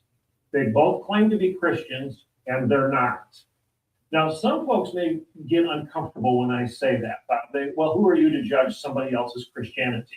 I'm not, but the Bible is. And what I'm saying is, if we all agree that the Bible should define Christianity, not Tallarico, not me, not anybody else, James Tallarico is unbiblical. His views are heretical. He does not subscribe to the creedal faith that has been defined by the Bible and reaffirmed by the church for some 2,000 years. Therefore, I would argue that just like Barack Obama, he says one thing, but he's really not that thing. He's a wolf in sheep's clothing, to quote Jesus himself. You want me to go on? I do, but before you do, he doesn't just call himself a Christian, as Barack Obama did. He's a preacher. He's a Christian. I don't know, would it be reverend or whatever it is, but he delivers sermons in some variation of a Christian church. So he kind of ratchets it up a little bit. Obama said he was a Christian, but he was led by, if you remember the Reverend Jeremiah Wright, a Christian. I don't know if I would go so far as to say heretic, but a very, very radical and loose Christian with some very, very strange ideas about Christianity. So Obama was at least in the pews. Tallarico steps it up a notch. He's up on the altar. Yeah, and you might equate, if you want to challenge me on whether he's Barack Obama, then then he is Barack Obama's pastor. He is akin to Jeremiah Wright because he's preaching a lot of the same nonsense. He's just packaging it in different terms. Jeremiah Wright was a liberation theologian, and liberation theology is off the rails in several ways with regard to biblical definition. And James Tallarico is a deconstructed progressive Christian. The seminary that he graduated from, I don't deal with this in my article this week, but it's interesting. The seminary that he graduated from in Austin, Texas, is the Austin Presbyterian Theological Seminary. And some people might hear Presbyterian, well, that sounds okay. No. Tony Jones is the founder of the Austin Presbyterian Theological Seminary. Tony Jones is a deconstructed progressive Christian, and I put that in air quotes, much like Brian McLaren or Doug Padgett or Rob Bell of Oprah fame, or Richard Rohr, who's kind of Catholic, but he's really weird. You probably know more about Richard Rohr than some of your listeners do. He is off the rails. Or Thomas Ord, who would be more in my circle of holiness evangelicals, where they're LGBTQ affirming. They don't believe what the Bible says about sexual morality. They question the exclusivity of the Christian faith. And they say over and over again that all religions of love, quote unquote, Tallarico's quote, lead to the same place. So if it's a religion of love, whatever that is, I'm not sure what he means by that, but it can't be exclusive to just biblical Orthodox Christianity. If it's a religion of love, Tallarico and Rohr and Doug Padgett and Tony Jones and Rob Bell and Brian McLaren, all these guys say all those religions of love lead us to the same summit where we all sit around at the end of days and have a great big kumbaya moment, worshiping a savior that I would argue looks an awful lot like what we see in the mirror rather than what we read about in the Bible. This is the nature of their Christianity. They tear down Orthodox biblical Christianity and they reconstruct a faith that is not creedal, it's not historic, it's not biblical, it's not affirmed by any of the historic churches, whether it's Orthodox, Catholic, or the Reformational churches. This is a new brand, a new kind of progressive Christian that is blue, meaning Democrat, social liberation, affirmation, tolerant type of coexistence. It's the coexistence bumper sticker. So that's what Tallarico is. So I'm pointing out 4 things in my column this week and with the Washington Times that I want people to recognize as being a problem with Tallarico and why I don't think he can call himself a biblical Christian. And I don't think we should accept any claims that that is what he is. First, he argues that because Jesus is silent on the issue of modern day abortion, that Jesus is therefore in favor of it, and conservative Christians are wrong to argue otherwise. Now, stop and think about that. That's the quintessential example of the Socratic fallacy of an argument from silence. He's suggesting that because somebody is silent about something, that by definition, that means they're in favor of it. Well, that's nonsense. You and I may not talk about meth or coke or heroin on this show. We may be silent about all of those things on this show, but that does not mean that we're advocating for recreational use of meth or heroin or cocaine. And more to the point, Jesus didn't condemn those particular things either. And therefore, Exactly. does that mean that he was okay with that? Jesus didn't speak about meth use or cocaine use or heroin use. Jesus didn't speak about not driving 100 miles an hour through a neighborhood where the speed limit is 35 miles an hour. He didn't address those things, but does that mean he's in favor of endangering the lives of children in a school district by driving your car 100 miles an hour past the school when the buses are leaving that school to take kids home? Of course he's not in favor of those things. Those things weren't relevant at the time, therefore he didn't speak to them. You could argue that Jesus didn't speak to any of the issues that exist on your iPhone or your laptop right now in terms of technology use and abuse, pornography on your laptop. Did Jesus say don't use your laptop for pornography? No, he didn't address that. In fact, you don't hear Jesus speaking to the issue of what we understand as pornography hardly at all in the New Testament. Why? Because you didn't have magazines, you didn't have laptops, you didn't have iPhones, you didn't have Playboy, you didn't have all of this stuff back then. So of course Jesus is silent on it, but who in their right mind would suggest that Jesus is in favor of any of that? I hope people get the point. The argument from silence is a Socratic fallacy. It makes no sense. You're drawing a conclusion from somebody not speaking to the issue when that doesn't have anything to do with whether or not they're for that or against that. Now, let me add to that particular one of your 4 points that you make in your article. I think you and I are both mutual fans of Matt Walsh from the Daily Wire. He did a piece on this, and he said, Jesus never ever talked about not dropping a piano on the head of another person. And so therefore, it must be A-okay if there's somebody you don't like, drop a piano on their head, Bugs Bunny style or something of that nature. But, in order to disprove this argument that Talarico makes, and, my follow-up to that and furtherance of that is, okay, well, who is Jesus? Jesus is God. If you believe in the Holy Trilogy, if you believe in Trinity, if you believe in the Holy Trinity, the triune God, you're talking about Jesus is God himself. And God, by way of the Old Testament and the Ten Commandments, said, thou shalt not kill.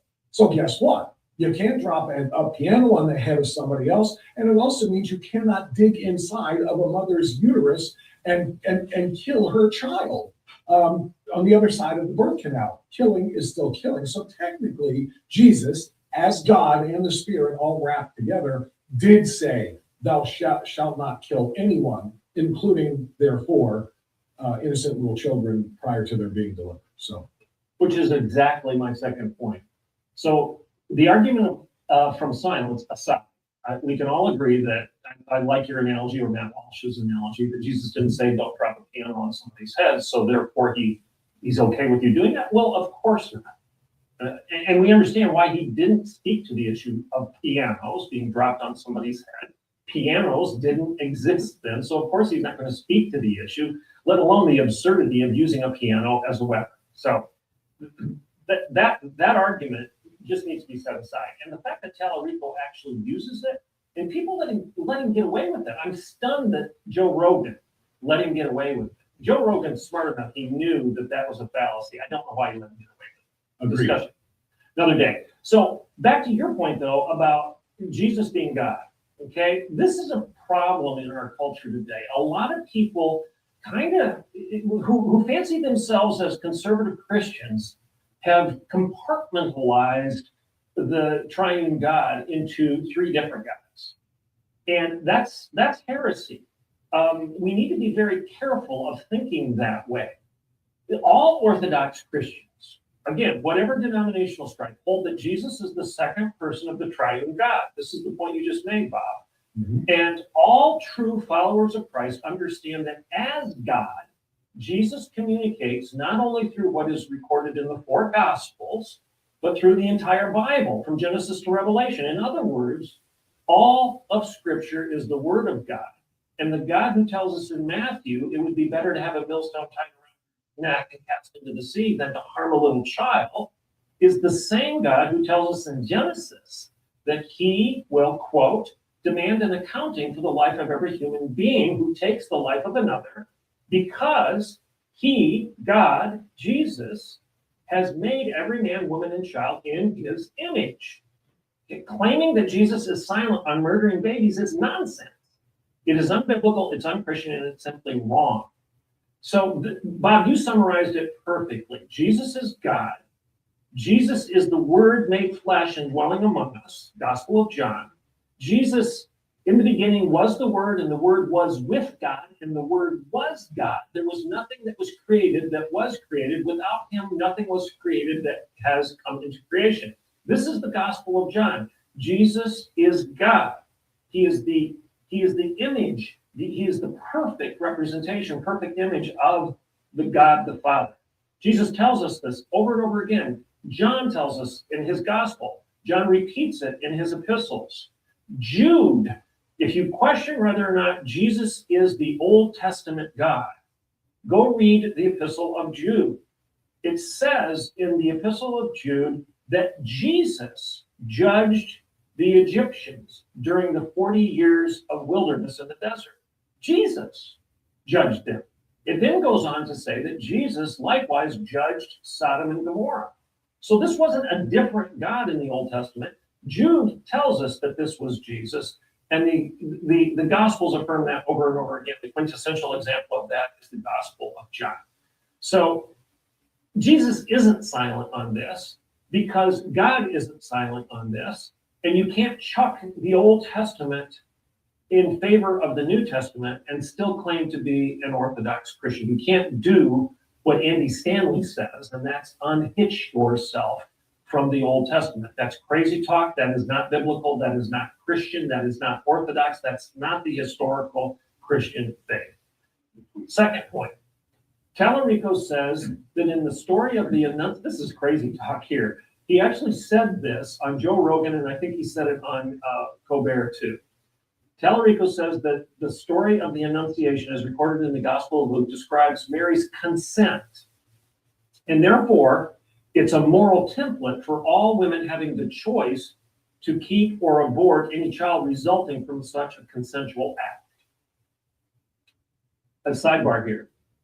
Did he just suggest that the miraculous conception and the subsequent virgin birth is evidence of some sort of consensual sexual act between God and the mother of Christ? This is bizarre. This is weird. So not only is this terrible hermeneutics, but I would argue it's blatant heresy, and all Christians should condemn it. And it's illogical. This is a non sequitur fallacy. Just even if you want to say, okay, Mary consented to carry the baby Jesus. Yes.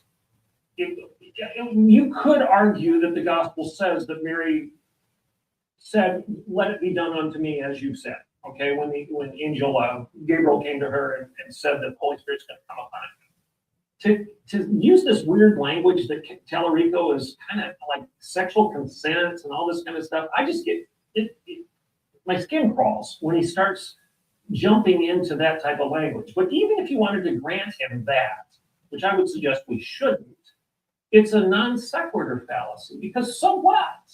Just because if a woman consents to be involved sexually with someone, does that give her the moral right to kill the child that is the result of that consensual act? Of course. I could never follow that part of it. Even if she did consent to become pregnant, but not by way of man, but by way of God and the Holy Spirit, okay, to touch her and make her pregnant. She consented to that. She did. That's why the angel came to her, because she had to consent to it.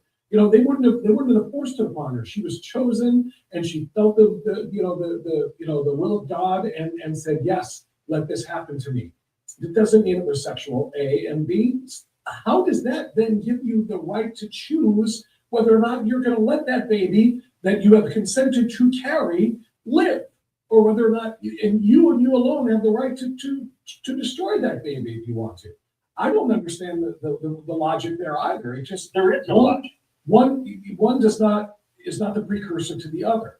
The idea that you agree to carry a child, I guess what he's saying is, if you agree to carry the child, you can then change your mind and decide, I disagree now and I get to get rid of it. It's now my choice. I don't follow the logic, but that's what he's arguing, because he has no real rational basis on which to make these radical claims that he does.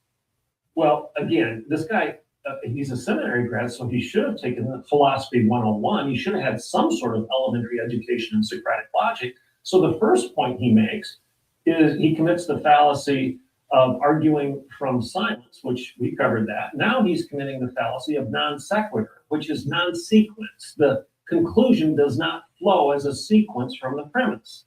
Non sequitur. In other words, just because you consented to a sexual act does not mean that that gives you the choice to kill the child that results from that consent. Consent and choice are not synonymous things. He's suggesting that they are. He somehow is saying that, well, she made the choice to have the baby. She therefore has the choice to get rid of the baby. Says who? Again, major non sequitur here and complete blending of moral categories, consenting to a given behavior versus choosing to murder a baby. These are very different categories. One does not sequentially flow from the other. I hope people understand that. All right. I think it's very clear. I think that's a great explanation. It is very clear. People, probably most people of reason would say absolutely. It's I would hope so. It's as insane and radical as anything else, that he could have said. What's number 3? Here's a couple more points, then I'll wrap it up. Okay, sorry. All right. Tallarico is a proponent of religious pluralism. I've already hinted at that. He argues that all paths lead to the same summit, the same God, and all people will end up in the same place singing Kumbaya. I've already made that point. Here's something that Tallarico cannot refute himself. Jesus says, I am the way, the truth, and the life. I am the way, I am the truth, I am the life, and no one comes to the Father but by me. That's a quote from Jesus. I don't know how you can get any more clear than that Christianity is an exclusive religion. It's not a religion of coexistence. In fact, even Muslims and Buddhists get offended when people like Tallarico suggest the syncretism and religious pluralism where all religions are the same. I've said this before on your show. The Arabic text that surrounds the blue Dome of the Rock in Jerusalem, the famous Muslim mosque, the Arabic texts are the texts that specifically refute the virgin birth and the deity of Jesus Christ. Okay? Muslims don't believe that their faith is part and parcel and synonymous with Christianity. Buddhists don't believe that. Hindus don't believe that.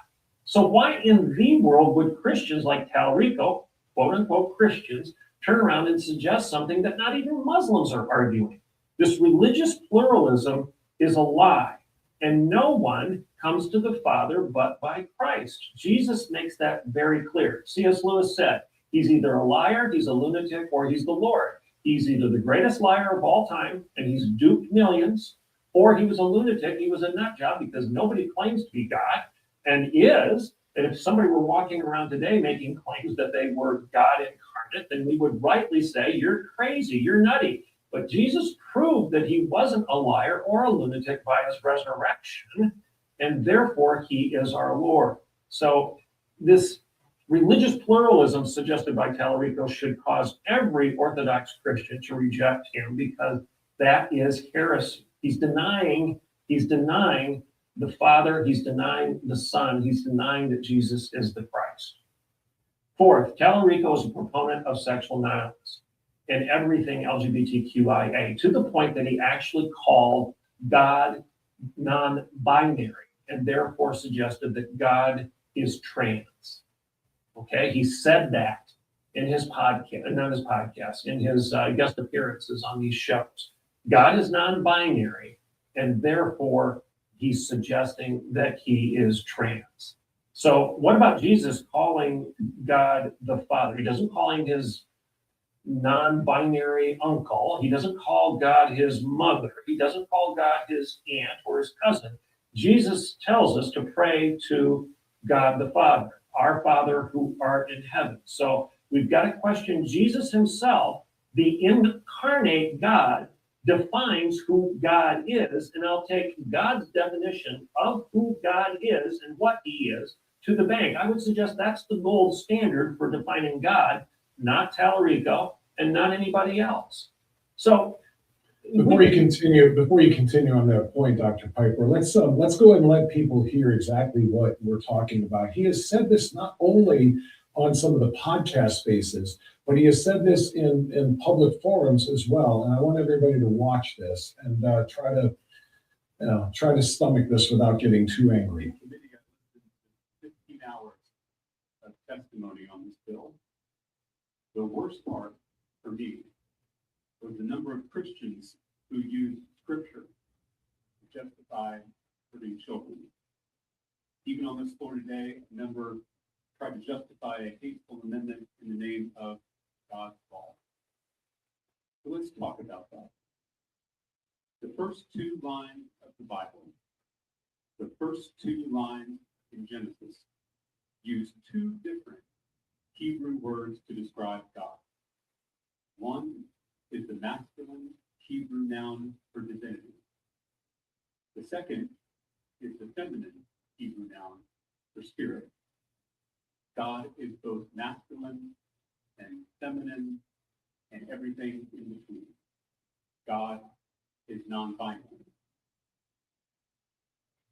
In Genesis 1:26, God speaks of God's self in the plural, saying, "Let us make human beings in our image, be like us." That's the infinite multitude of God. The masculine, the feminine, and everything in between. Trans children are God's children, made in God's own image. There's nothing wrong with them. Nothing at all.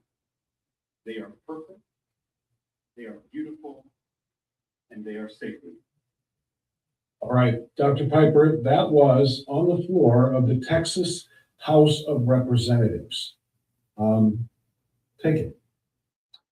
All right, I was going to stop you halfway through that and remind people, close your eyes and listen to this man talk. And if you don't hear the cadence, the pauses, the melodic tones and style of Barack Obama as you listen to him, I defy you. Listen to this. I hear it. He's gone to the same school of communication. I don't think it's a coincidence. I mean, I don't think anything's a coincidence today. I think he's communicating this way because he knows it works, and he watched the way it worked for his Manchurian precursor, if you will. That said, God is non-binary, okay? We know that God created man is in his own image. Man as a universal term. Male and female, he created them, okay? So we know that male and female is in the image of God. He's stretching this reality that God created us as distinct genders, distinct sexes. That's very clear.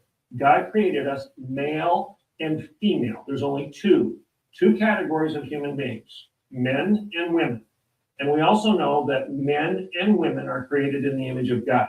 He's taking that biblical truth and he is butchering it and saying that means that God is trans, God is non-binary, and that transgender children don't have a psychological or spiritual dysfunction, that they're perfect as they're created in this confused capacity, neither male or female. Now, again, the passages he's quoting are passages that specifically reference the fact that God created man in his image, male and female. He created them. Two categories. Yes, we both carry, men and women carry the image of God, the Imago Dei. The church has taught that forever. But there's nothing in that passage, in the Hebrew or otherwise, that suggests that God confuses those two categories of human beings, and that those two categories, male and female, don't matter. That you can disregard those, you can ignore those, you can play make-believe and pretend you're something that you're not. God specifically created us binary, male and female. Now, he suggests that when God refers to himself in plural, that somehow is synonymous with people using plural pronouns to define a singular individual today. He stopped just short of saying God is they, them. He stopped just short of it. He said he's non-binary, but I was waiting for him to say God is a they, them. That's what he was saying. Everybody in the brotherhood, that's what he was saying. That is sacrilege, because we know that when God refers to himself in the plural, he's referring to what? The Trinity, the Father, Son, and the Holy Ghost. The universal nature of a triune God, one God in three persons. Now, can we understand that? No. The human mind has a very difficult time understanding a Trinitarian God, but it's still a biblical fact. And frankly, if you and I could define God perfectly, then it isn't a very big God. My mind isn't big enough. My brain is not big enough to presume to define all the realities of God. That's why I need the Bible. There is nothing in that plural reference that God uses to say, let us do X, Y, and Z. There's nothing there that suggests that God is somehow using what we use as plural pronouns to define a singular person today. He's butchering these texts, and he's confusing people with this knowledge that he has from his seminary, a liberal seminary that does not honor the exclusivity of Jesus Christ, the deity of Jesus Christ, or the exclusivity of the gospel as we know it. This seminary that was founded by Tony Jones was founded to deconstruct all of those ideas rather than to affirm them and teach them and preach them to subsequent generations within the church. Does that make sense? Did I cover that or not? No, you perfectly well. And my only regret here is that I did kind of cut you off as you were making the last couple of points on number 4 from your article, because I said, let's let everybody hear Tallarico. And then you went into, were there other points you wanted to make there, or can I move on to the next part of this? Well, not on the LGBTQ stuff. I think we've covered that. To suggest that God is somehow trans is ridiculous. But you know that in the last part of my article for the Washington Times this week, I talk about Tallarico being a student of the Frankfurt School. And I would argue the stuff he's sharing is more in line with Theodore Ardono and Marcuse. He's more of a follower of those Frankfurt School critical theory proponents than he is a follower of Christ. He believes in critical theory, diversity, equity, and inclusion, liberation theology, and he's arguing for open immigration, economic redistribution, and reverse discrimination as the result. So to put it simply, Tallarico is more aligned with the worldview of Karl Marx than he is the worldview of Jesus Christ or Peter, Paul, or James, or John.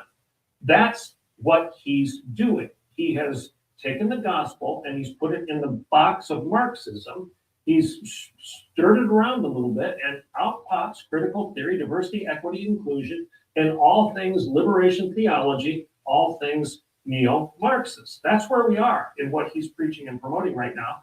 He just has a very soft and melodic way of presenting it, almost to the extent that it almost feels hypnotic in the way he communicates. So he's a wolf in sheep's clothing. Bottom line, he's a wolf in sheep's clothing, and I swear the next words out of his mouth are going to be, we're going to fundamentally change America. Again, Barack Obama 2.0. That's who he is. Yeah, I think it's a great article, and I circled all of the elements that you were just talking about here too on my copy of this, and you're right about Marx, and it is not coincidental. It's not just Obama-esque in its tone, in its melodic delivery, and its soft-spokenness, and its deep, pregnant pause thoughts to make sure that he, it's more than that, because Barack Obama, I believe, was an absolutely classically trained Marxist as well.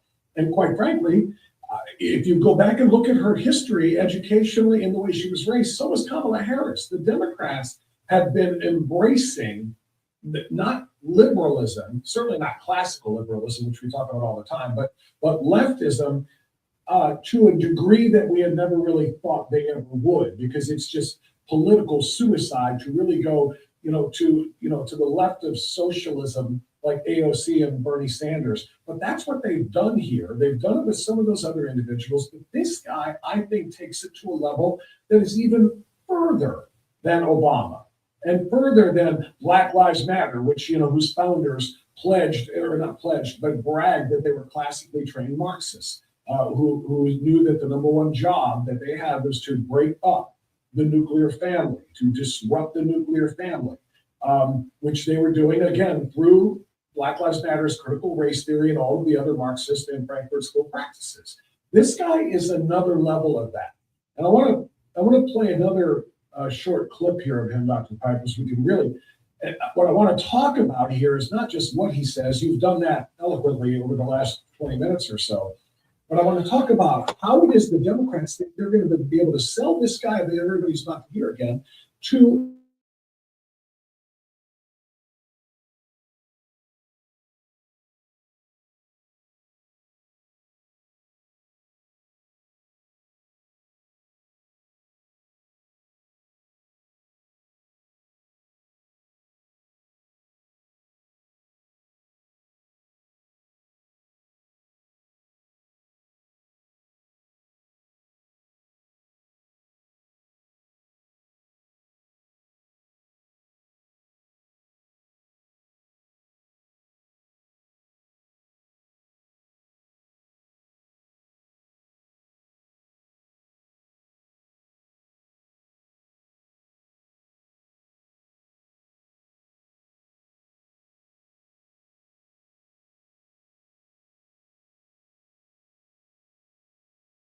I obviously recognize that there are many more than 2 biological sexes. In fact, there are 6, which honestly, Representative Rouse Hefner surprised me too. Surprised me too, because I am, not well versed in this issue area. I'm not a scientist. I'm a politician, a lot worse than a scientist. That's a brief 45-second summary of some of the things between the trans stuff and the non-binary God and so forth. By the way, I don't know about you, but it made me cringe just seeing him standing.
Fascinating. And then, I guess the second part of that is the general question I'm asking.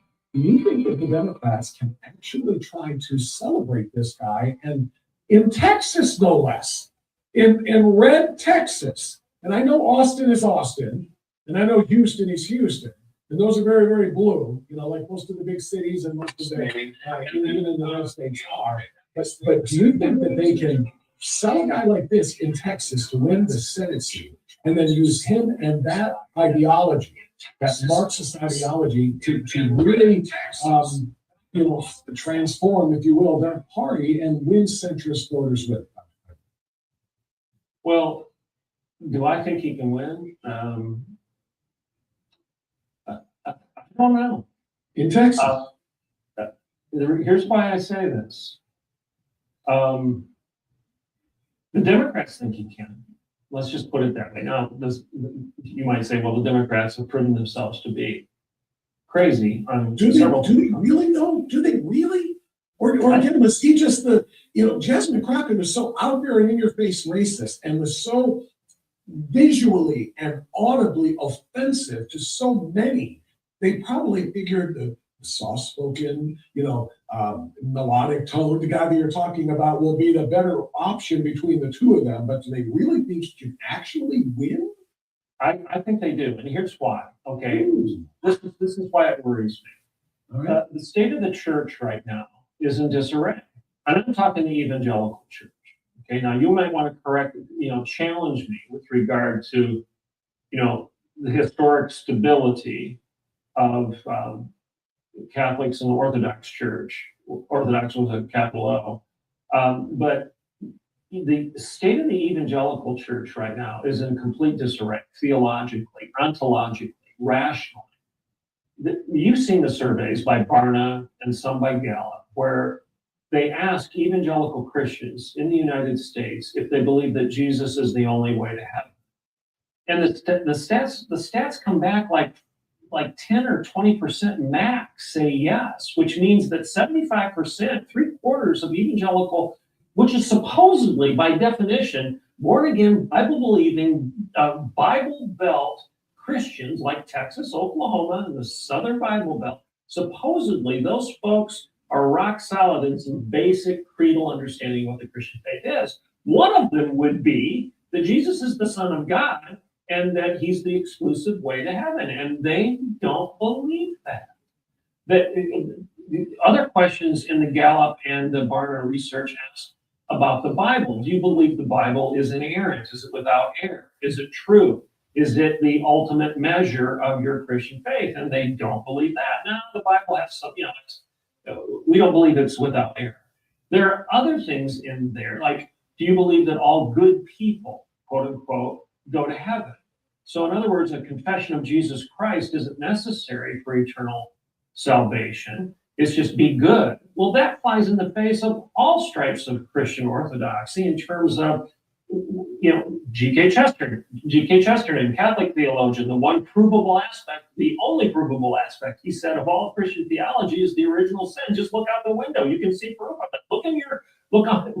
Watch the news, read your newspaper, pull out your iPhone in today's vernacular, and you can see proof of that particular aspect of Christian theology, and that is people are not born good. They're born broken. For all have sinned and fallen short of the glory of God, and the wages of sin is death, but the gift of God is eternal life through Jesus Christ our Lord. If we confess our sins, he's faithful and just to forgive us of our sins and to cleanse us of all unrighteousness. If you claim to be without sin, you make God out to be a liar, and the truth is not in you. This is all biblical stuff. I'm rattling off passages from 1 John right now. So, but Christians in Texas don't know this stuff. And therefore, when somebody comes along and he's nice and he wants our border to be the front porch where we all just welcome folks and give them a glass of sweet tea like they do in Texas and sit in the rocking chair and just have a conversation on the front porch of the United States of America. Isn't that what Jesus would do? I mean, that's the way he's coming across. And so many milquetoast Christians have no meat. They have no meat in their faith to respond to that. So I'm concerned. I think he could bamboozle a lot of folks. Well, I'm a little terrified of that prospect. You make a very good argument, or at least a compelling enough one. I feel like what we saw in 24 is not going to be lost by the end of this, and I think that there's going to be a massive pushback, even by some. Your church, the evangelical church much better than I. But despite the disarray that you describe, I cannot believe that true believers in the Christ that we know and that we worship will embrace a heretic like that. I'm gonna cling to that, and maybe it's because it's what'll help me sleep at night. I certainly don't think that even the liberal Catholics, in this country who are pro-choice, like Joe Biden, obviously was their hero, Nancy Pelosi, cosplaying as, pro-choice Catholics, which quite frankly, I just don't think can exist. But there are some out there, but he is so far off the rails with God is non-binary and trans kids are perfect. They're exactly like God made them. When, obviously they're not. God made them man and woman and made it very, very clear, male and female. And, and leave it to man to mess that up by brainwashing and indoctrinating and confusing young children into allowing themselves to be mutilated and their parents to do so as well. So I just cannot believe, here's the other reason I'm going to cling to hope on this, Dr. Piper, is because, again, in that last election, not only did the people of this country by a large margin. To anytime a Republican wins the popular vote, it's a massive, large margin, even if it's a narrow margin. 77 million votes to 74 million votes, and the very large electoral landslide, if you will, thing. It wasn't just about the border, and it wasn't just about the economy and Biden inflation versus what Trump was promising. It was in large part the trans movement. For 4 years, we watched people like Richard, what's his name, the Navy Admiral Richard. Oh, yeah, okay. Richard, don't call it Levine. Richard, don't. Yeah. Rachel / Richard. Don't. We saw that, and we saw trans people dancing on the decks of battleship during Navy recruiting commercials. And we saw that Sam Brinton freak show. I mean, we saw naked, breasted trans people on the White House lawn. Yes. During Easter. I mean, the most just disgusting and debauched type of things you can imagine. People watched that for 4 years and they were repulsed. I believe, I don't think everybody voted on one issue, including that one, but they all played a role, and that was a big one. I think the country rejected that nonsense and that garbage, much the way that the rest of the world has rejected any surgeries or hormones or blockers for children. The rest of the world has figured it out. The United States is on its way to that. So my point is, I don't think that in the span of 2 years, people are going to turn right back around and say, boy, he's right. The guy who says God is non-binary and trans kids are what we should push for. I just don't think we're going there. I from your lips to God's ears, I hope that's true. I pray that's true. I have concerns. I have concerns over the state of the evangelical church. And the evangelical voting bloc is, I believe, statistically, it's the largest voting bloc in the United States. It's huge. And if there's softness in theology, which there is, all the data shows there's softness, great softness, corruption of theology within the evangelical church as a bloc, I'm concerned that they buy this snake oil that this guy's selling. I'm also concerned it's related, but it's a rabbit trail a little bit. So we probably don't have time to go into it. But the Candace Owens effect, the Tucker Carlson effect, the Nick Fuentes effect, how many deserters, how many Republican voters are going to desert, jump ship as the result of the negative influence of the crackpots out there and the anti-Semitism that's rife in the three individuals that I just identified? Will they have an effect on the next election? I fear they will. And you combine that with the theological softness of people that they don't have a good moral, biblical barometer for understanding people like Tallarico. And some of them are buying the anti-Semitic lies of replacement theology that Nick Fuentes is peddling. That somehow it's justified to be an anti-Semite because Jews don't matter anymore. That the New Testament supplants everything that we learned in the Old Testament about God's covenant and the people of God, i.e. the Jews. I think there's a.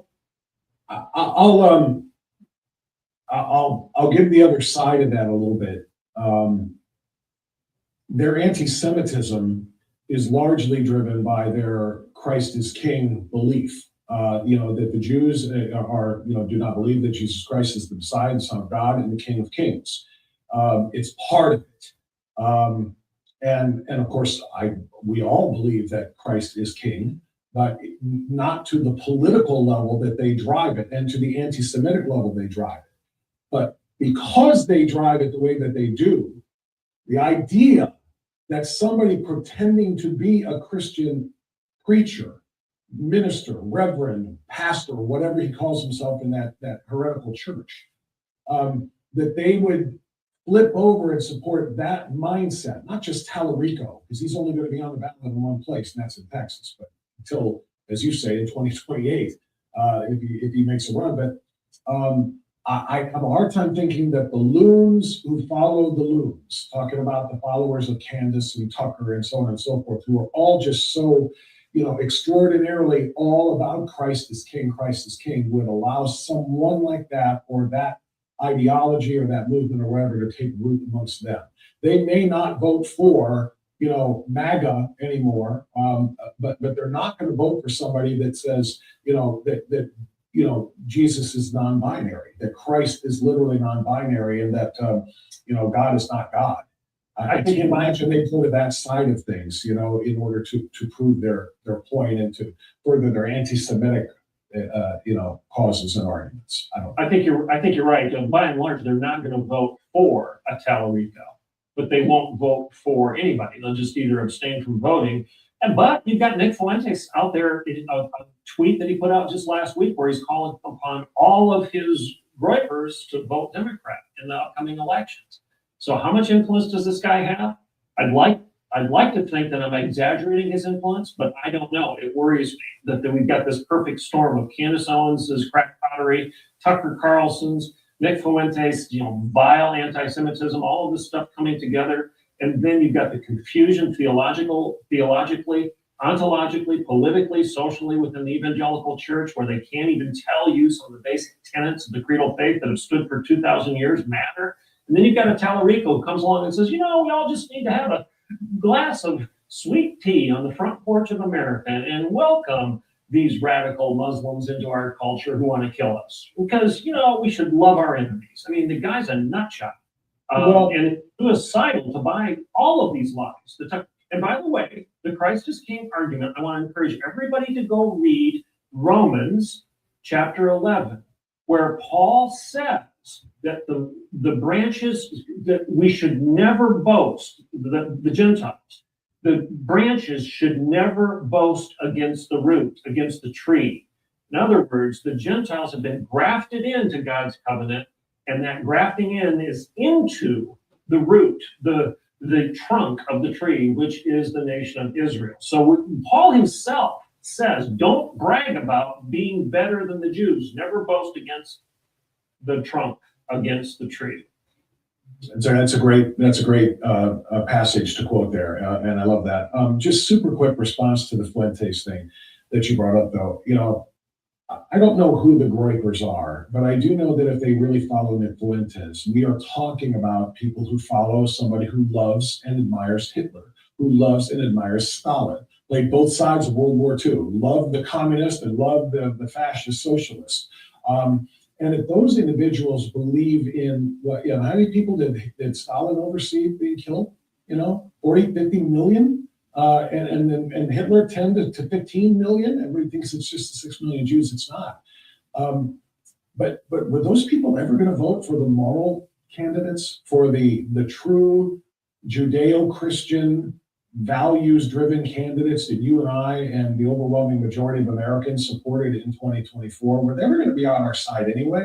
I can't imagine us standing, arm in arm with people who enjoy, adore, and worship Nick Fuentes, and therefore those who Nick Fuentes worships and adores, people like Hitler and Stalin.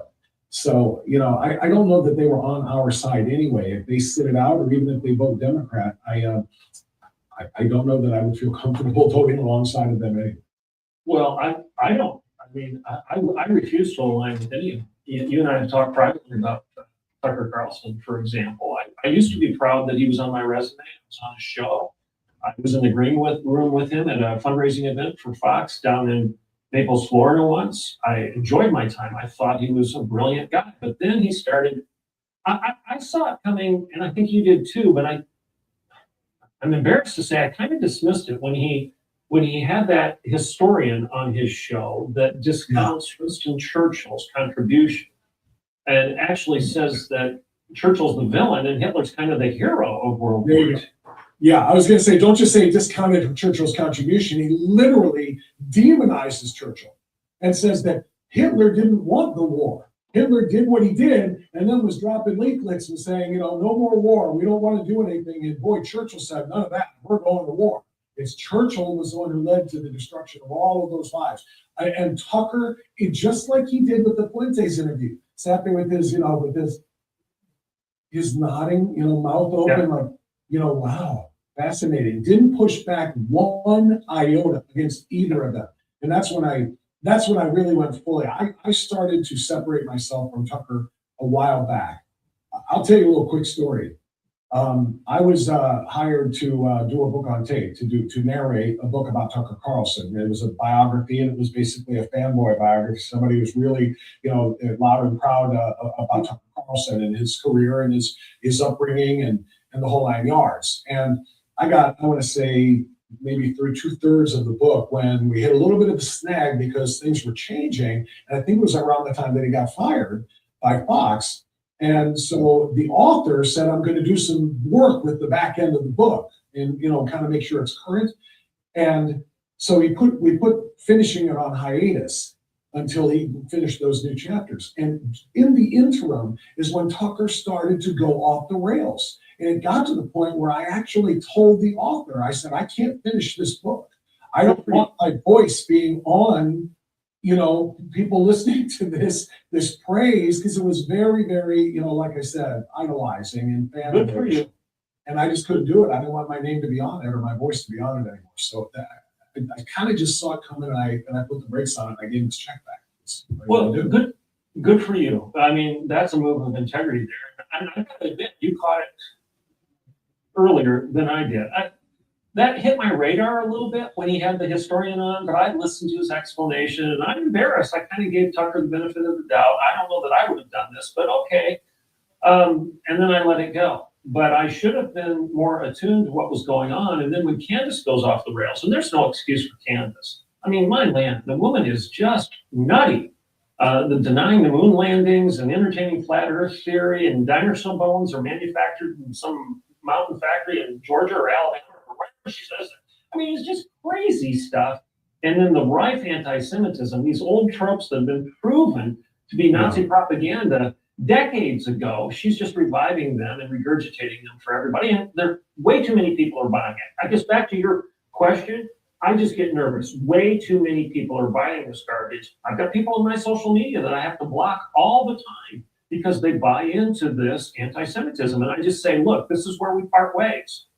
I don't care how conservative you think you are. I don't care how high you wave the banner of Christ being king. If you're an anti-Semite, I don't want you in my house. I don't want you in my Facebook or my social media whatsoever. Leave. I've had to tell a number of people that in Facebook and whatnot to just get out. I don't want you here.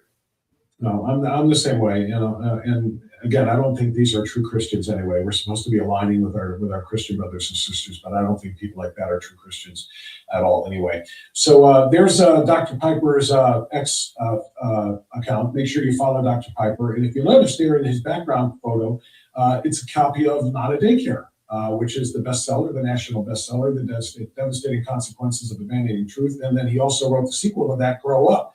And Dr. Piper, I was just thinking, are those books on tape? Do you have you done audiobooks on those? Because if you haven't done so, I know a guy who does. Yeah. Well, and I recently lost a job on that front, so. Well, they had me actually do the recording of Grow Up. I don't remember who did. Maybe you can do Not a Daycare. I don't know. I can't remember that one. No, nobody's voice would be better on that than the authors. I'm sure that's the way it ought to be.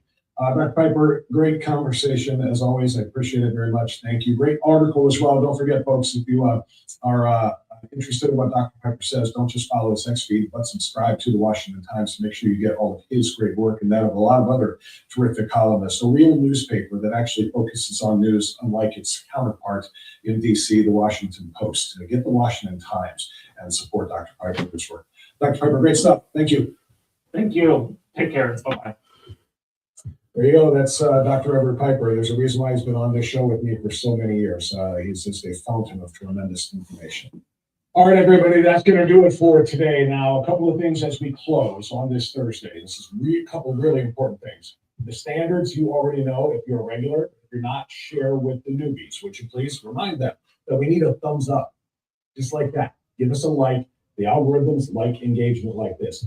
Leave a comment, not just in the chat where you're chatting with each other, but in the comment section whenever you're watching this, no matter what time of day it is. It's 24/7 on the channel. Make sure you leave some comments, even if you don't like what you see. Engagement is what really matters for us to get pushed out there to get more people.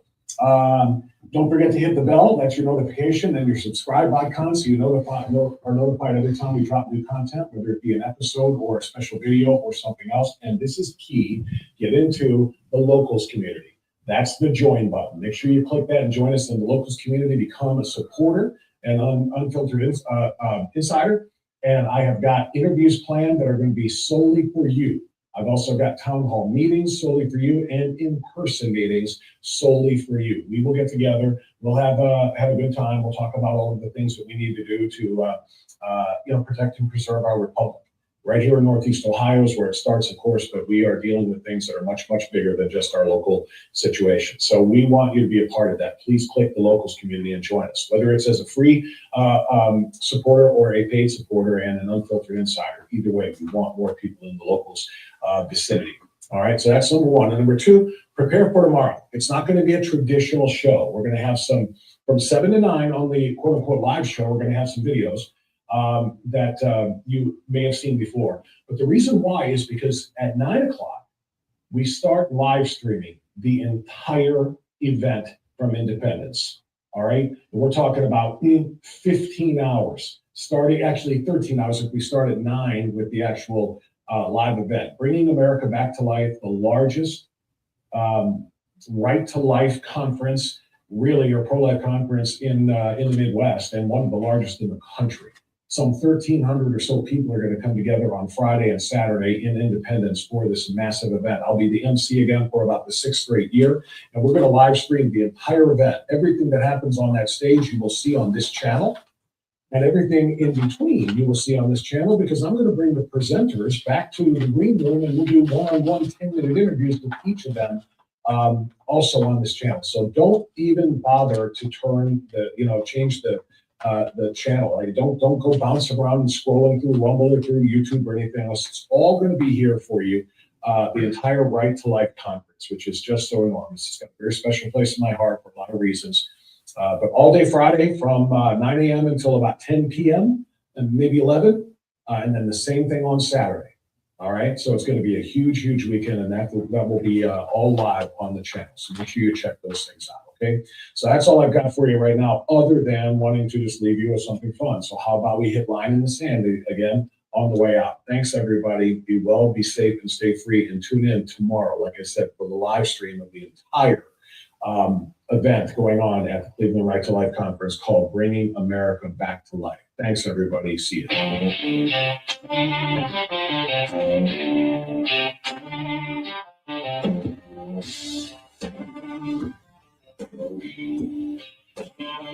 Clock in at midnight, it's on Booze Lane. Another name on the paper, another hard case. Got a wife back in Lovedale, kids in their Sunday best. I ain't some villain in a movie, I'm a man doing my best. You can scratch my face, you can block my way, bash on my chest, man, somebody said you hold that sign, I hold this line in my hand. Like trapping the street, I'm the one who stands here. You draw your crowd, I draw a line in the sand. Started playing for camera, shoving forth in my crew, spitting words like traitor, like you know what we go through. We circle that transport like it's some kind of game. There's a scared little girl in the backseat, you don't even know her name. You can scream in my face, you can block my way, back on my chest, please somebody say you hold that sign, I hold it sign in my hands. While you're taking the street, I'm the one who tells you, you draw your crowd. I draw a line in the sand.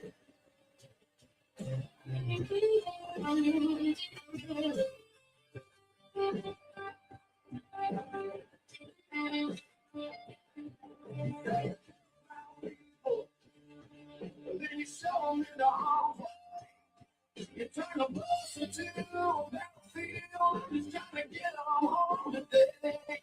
every name you can think of. I'll still go when it hits the fan. When the dust clears, when fear's near, we'll see who really reigns. You can scream in my face, you can block my open the spot on my chest. Need somebody say you hold that sign, hold this line in my hand. While you're standing in the street, I'm the one who spells you. You draw your crowd. I draw a line in the sand. You draw your crowd. Draw a line in the sand.